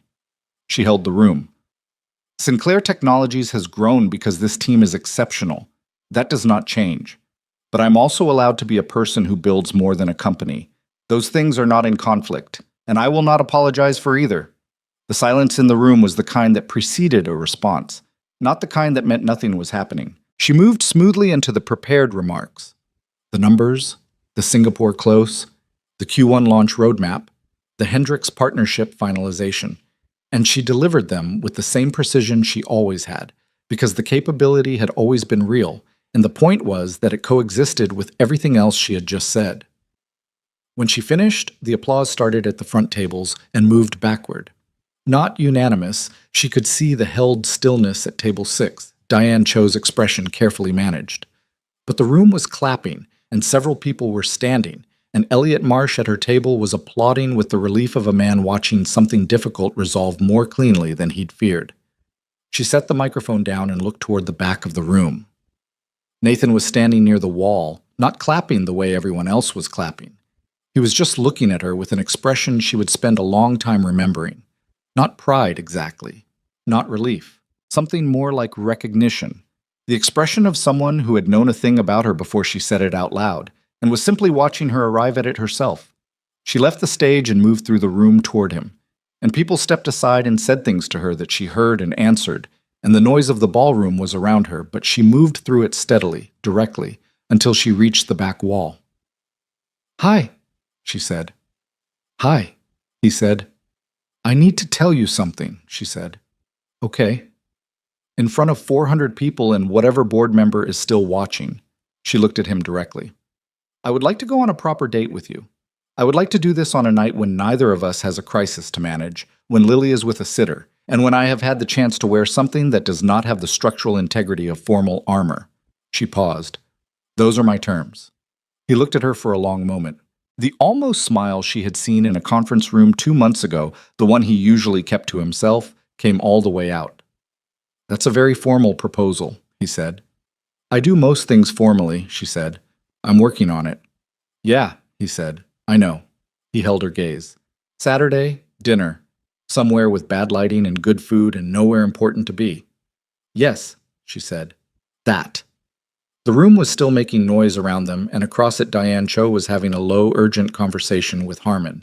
And Priya was somewhere in the middle distance watching with an expression of someone filing notes for later.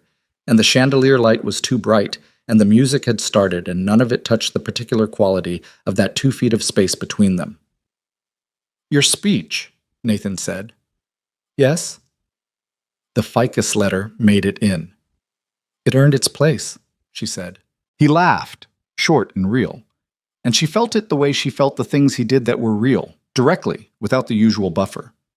The city was outside, below all these floors and all this glass, doing what it always did. And in the building that housed the empire she had built from grief and fear and sheer refusal to be less than she was, something had changed in the way that real changes happened.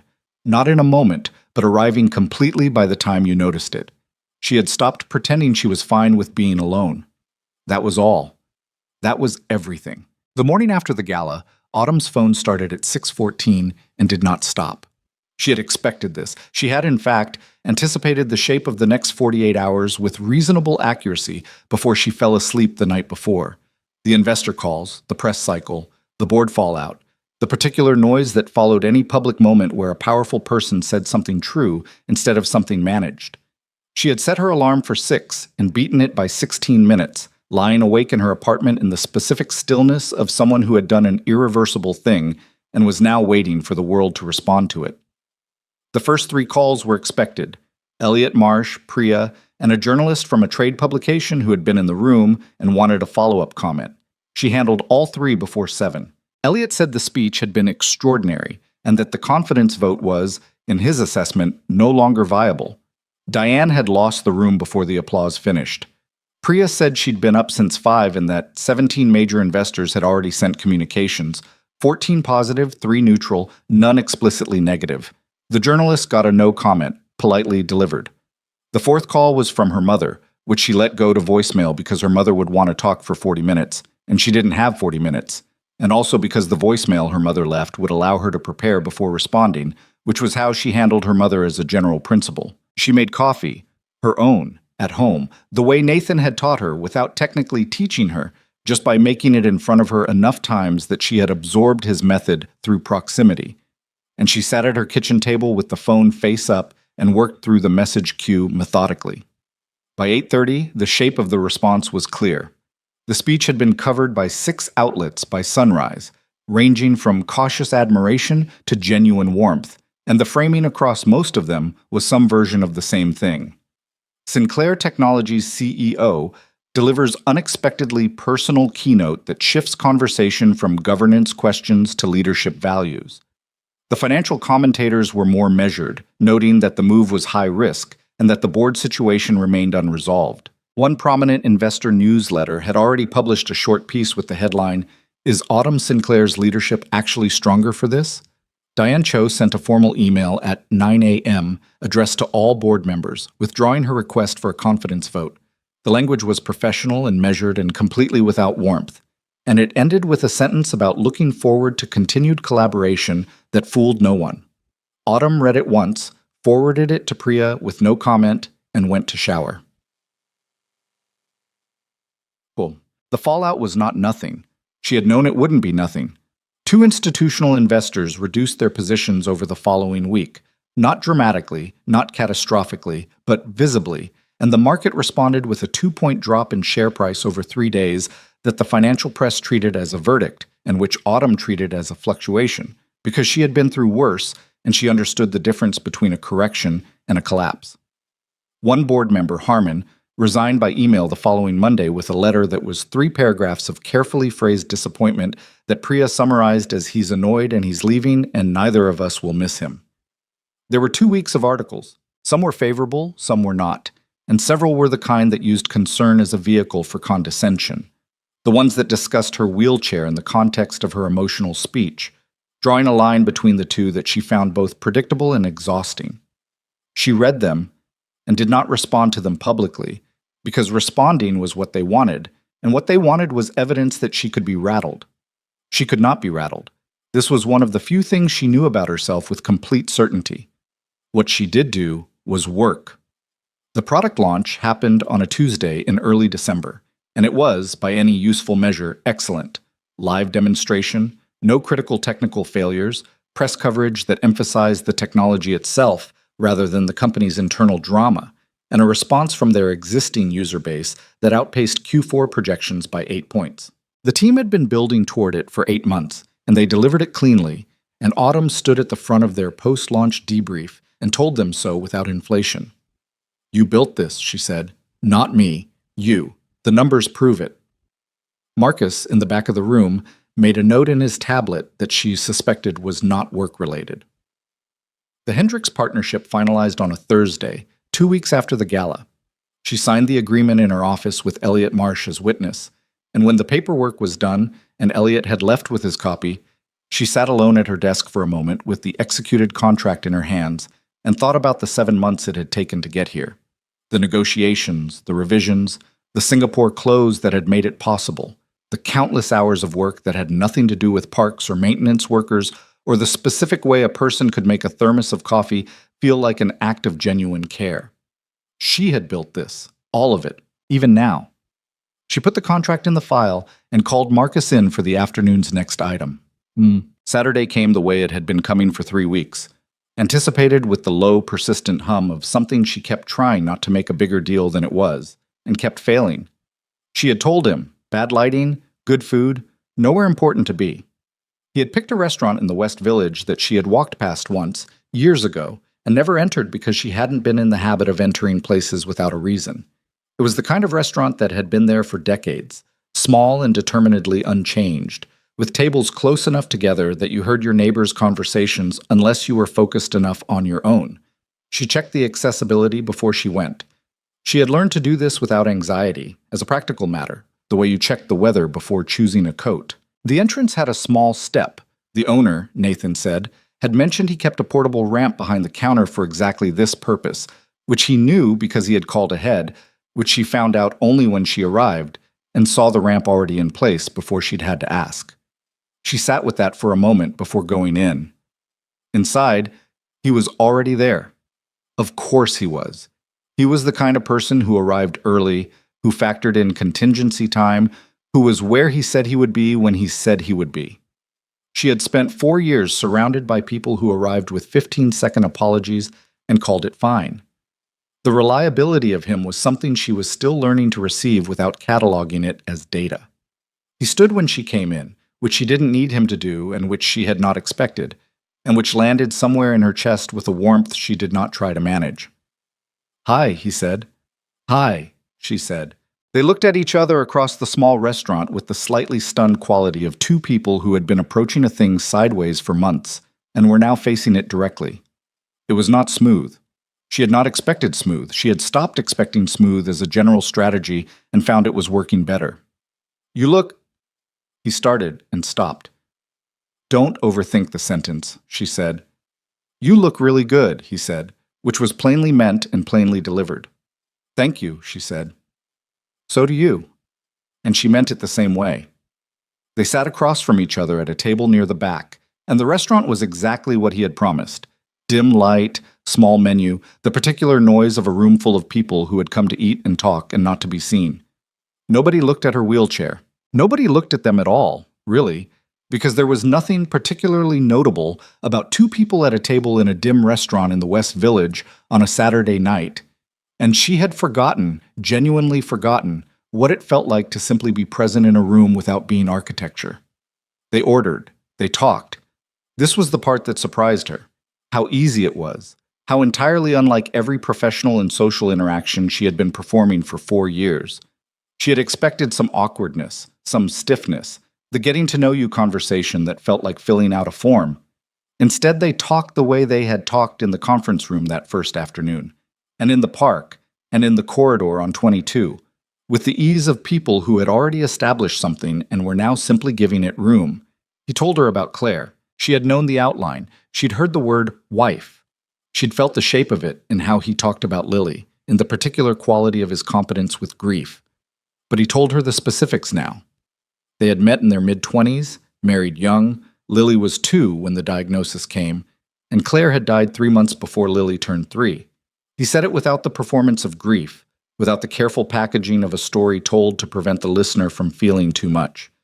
He said it like a fact he had learned to carry, heavy in a way that didn't go away, but familiar enough in its weight that he no longer had to put everything else down to hold it.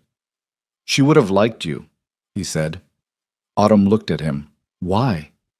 Because you're interested in things, and you don't pretend to be interested when you're not. He considered this. She had no patience for pretending. She sounds like someone I would have found exhausting and then trusted completely, Autumn said. He smiled. That's accurate. She told him about the accident in return, the way she had told very few people, which was directly and without softening.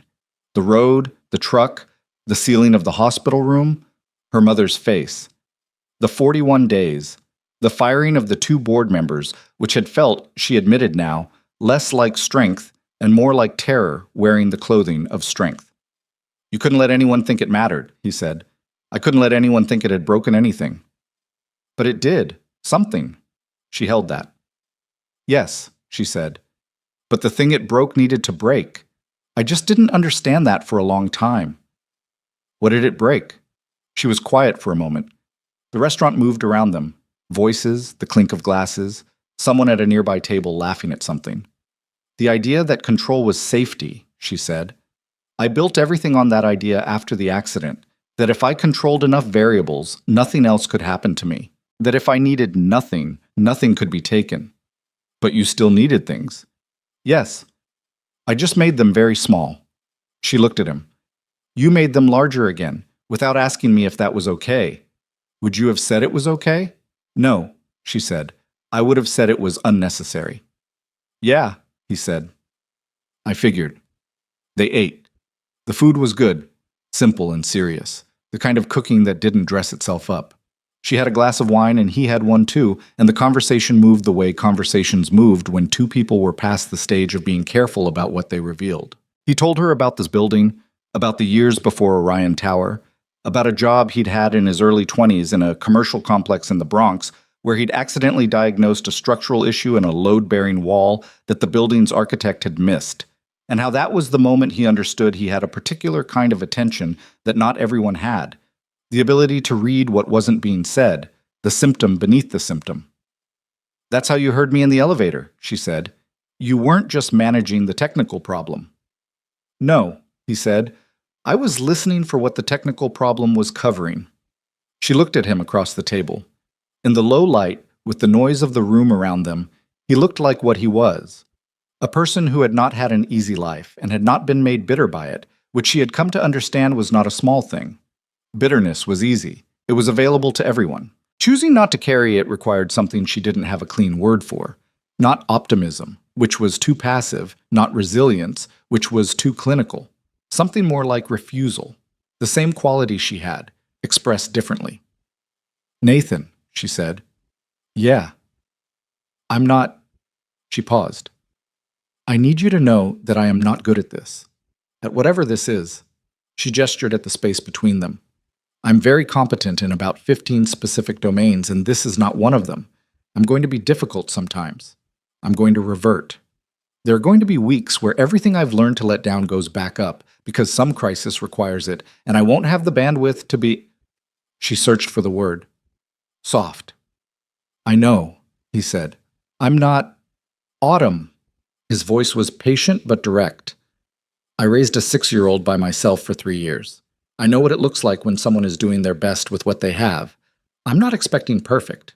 She looked at him. What are you expecting? Honest, he said simply. That's all. She sat with that. Honest was something she could do. Honest was, in fact, the thing she had always been best at when she wasn't being afraid. Okay, she said. Okay, he said. They split a dessert that was too sweet and very good and completely unphotogenic, and they sat in the restaurant for 2 hours after they'd finished eating, because neither of them suggested leaving, and the staff had enough sense or experience not to pressure them. And when they finally did leave, and the night was cold and clear outside, and the city was doing its Saturday night version of itself, loud and lit and full of its own importance, they stood on the sidewalk for a moment in the particular suspension of a night that isn't quite over. He walked her to the car she'd arranged. At the door, they stood in the cold, and he looked at her with the same expression he'd had at the gala. The recognition, the steadiness. "That was a good dinner," he said. "Yes," she said. "It was." He kissed her. It was brief and not dramatic and entirely intentional. The kind of kiss that was an argument against all the reasons something shouldn't happen, made simply and without needing to be large. She felt it the way she felt honest things, directly, without buffer. "Saturday," she said when it was done. "Saturday," he agreed.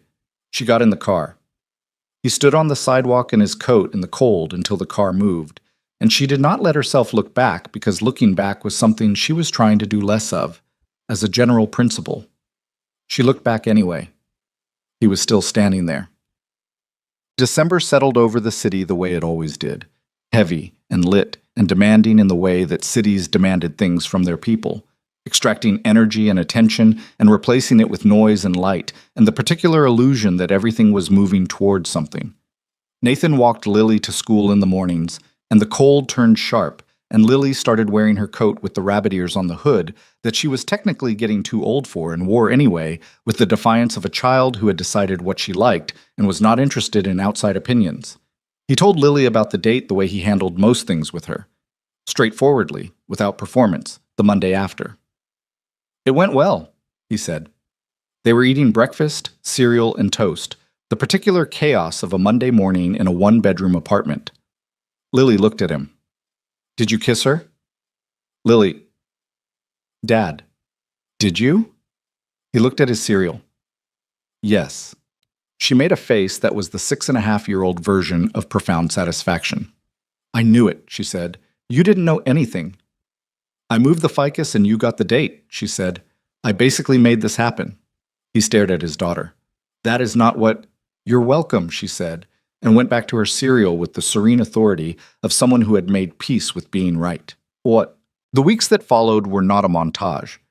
That was the thing about real life that stories sometimes failed at.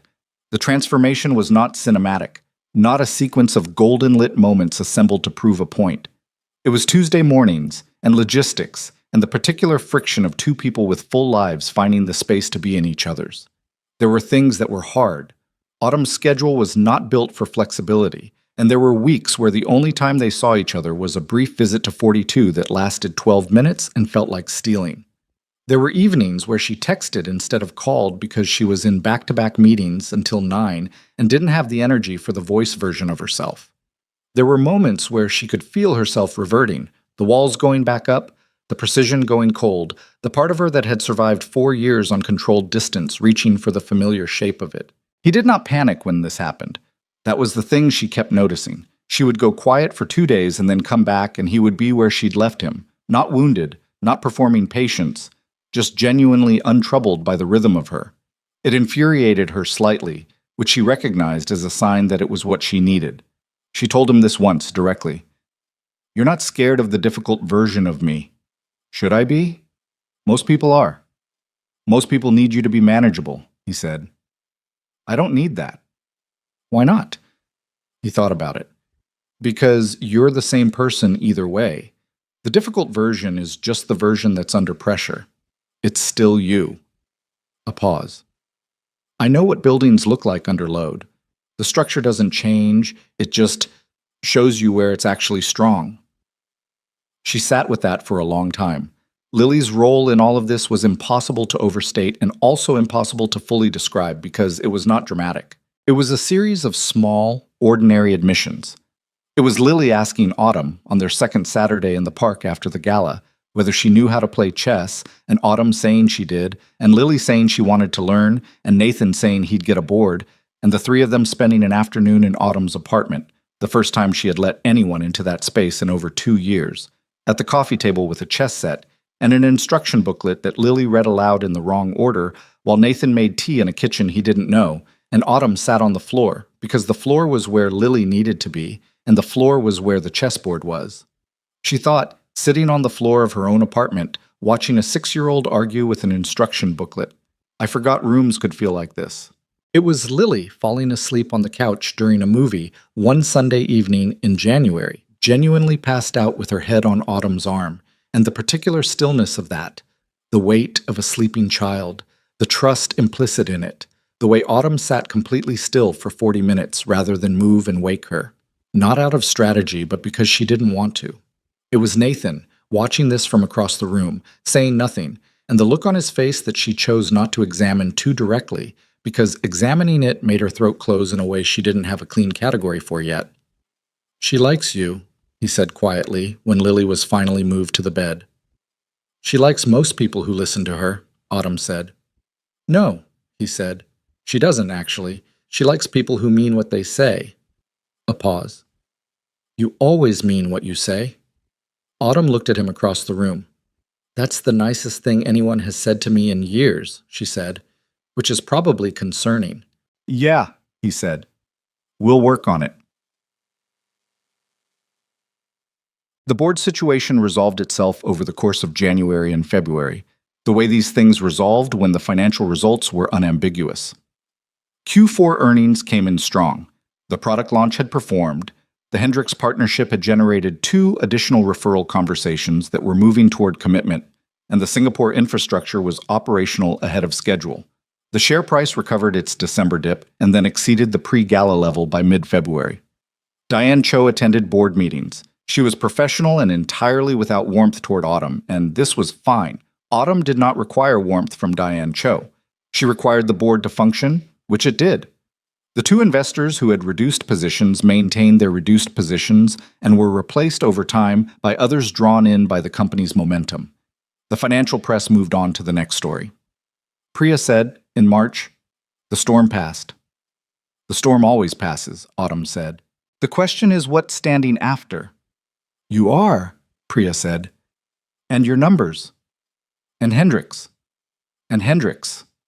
Priya was quiet for a moment. "And Nathan, I gather." Autumn looked at her. "Yes," she said. "And Nathan." Priya had the expression of someone who had more to say and had chosen, as a gift, not to say it. "Okay," she said. "Good."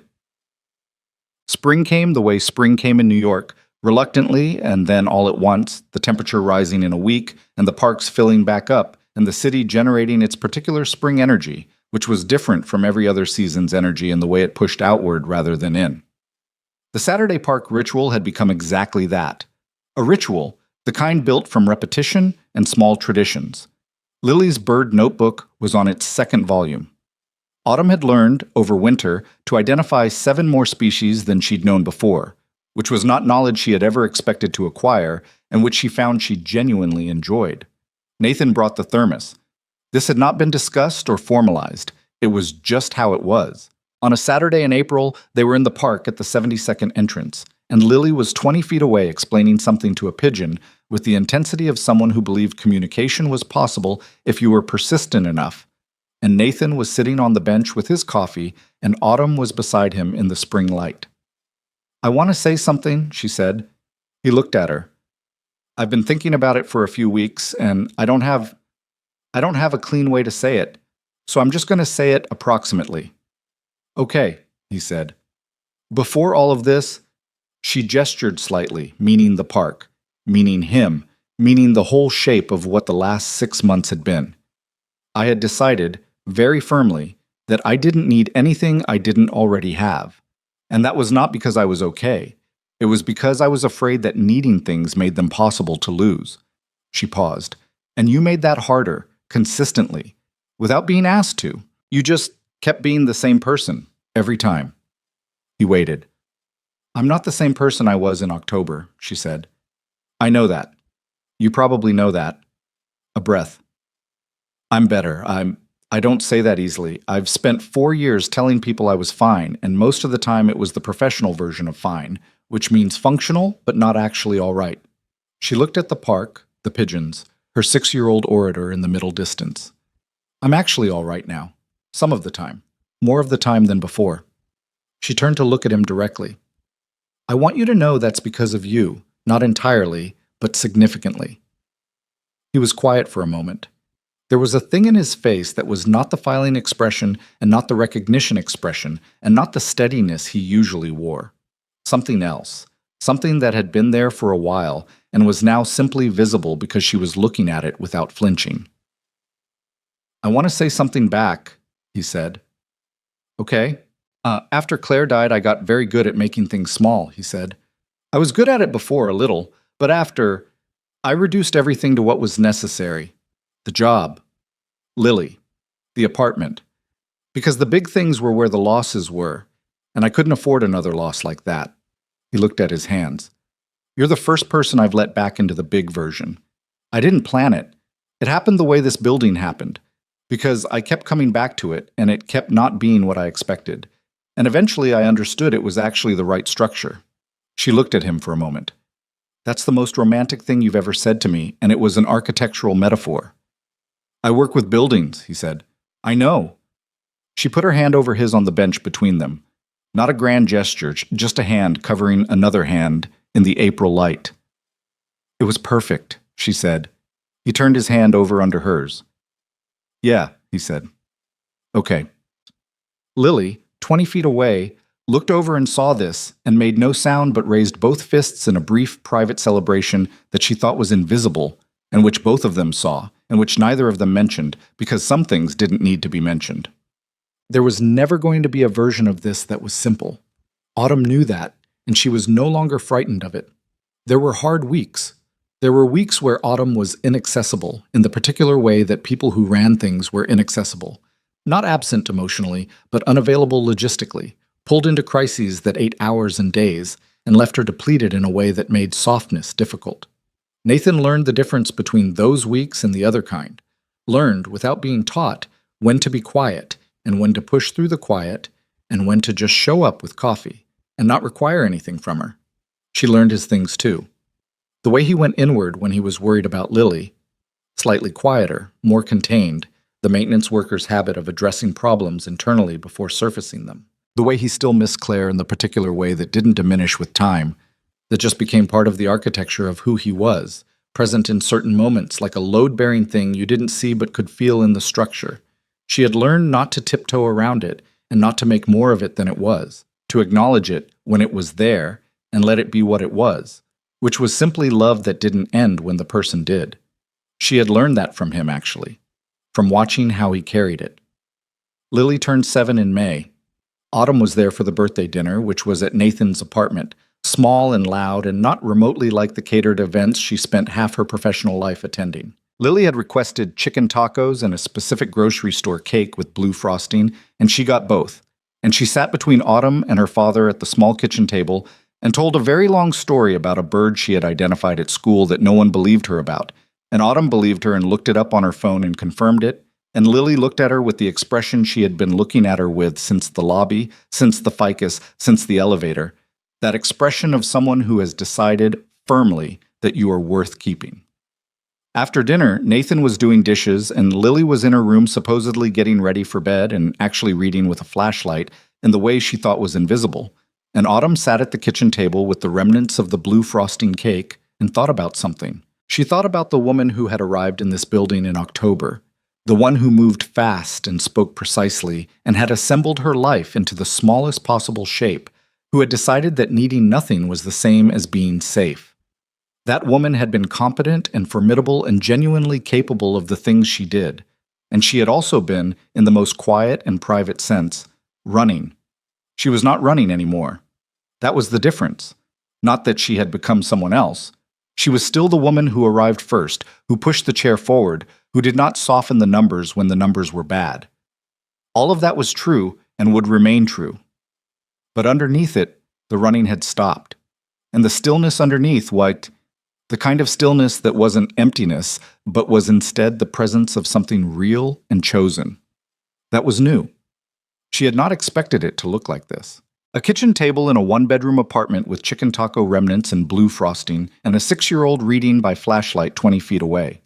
She had not expected, when she set her alarm for 6 and settled into the rigid shape of the life she had made, That the thing which would unmake her carefully constructed solitude would be a maintenance worker who called elevators by their technical specifications and made his own coffee because the cart wasn't worth it. But she had learned something over the last 6 months that she suspected she would spend the rest of her life testing against experience. Strength was not the same thing as invulnerability. She had confused them for a long time.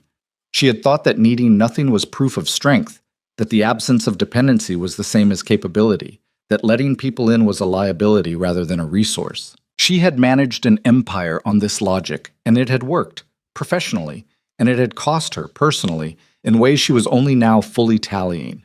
Real strength, the kind that held under actual load, the kind that Nathan had been demonstrating to her since the first morning without naming it, was not about needing nothing.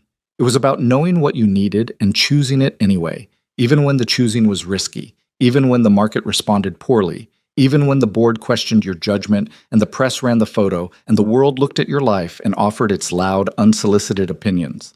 She had built a company. That was real. She had built it from a hospital room with a ceiling she had stared at while her mother cried, and she had kept building it through 41 days of recovery and 4 years of the particular loneliness of refusing to be anything other than impenetrable.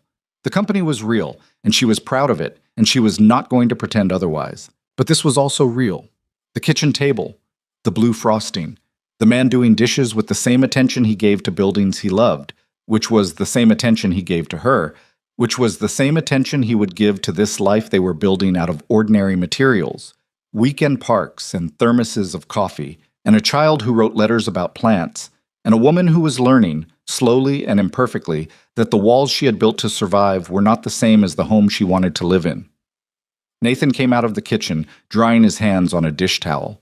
He looked at her at the table with the remaining cake and the expression on her face that she wasn't managing. "You okay?" he said. "Yes," she said.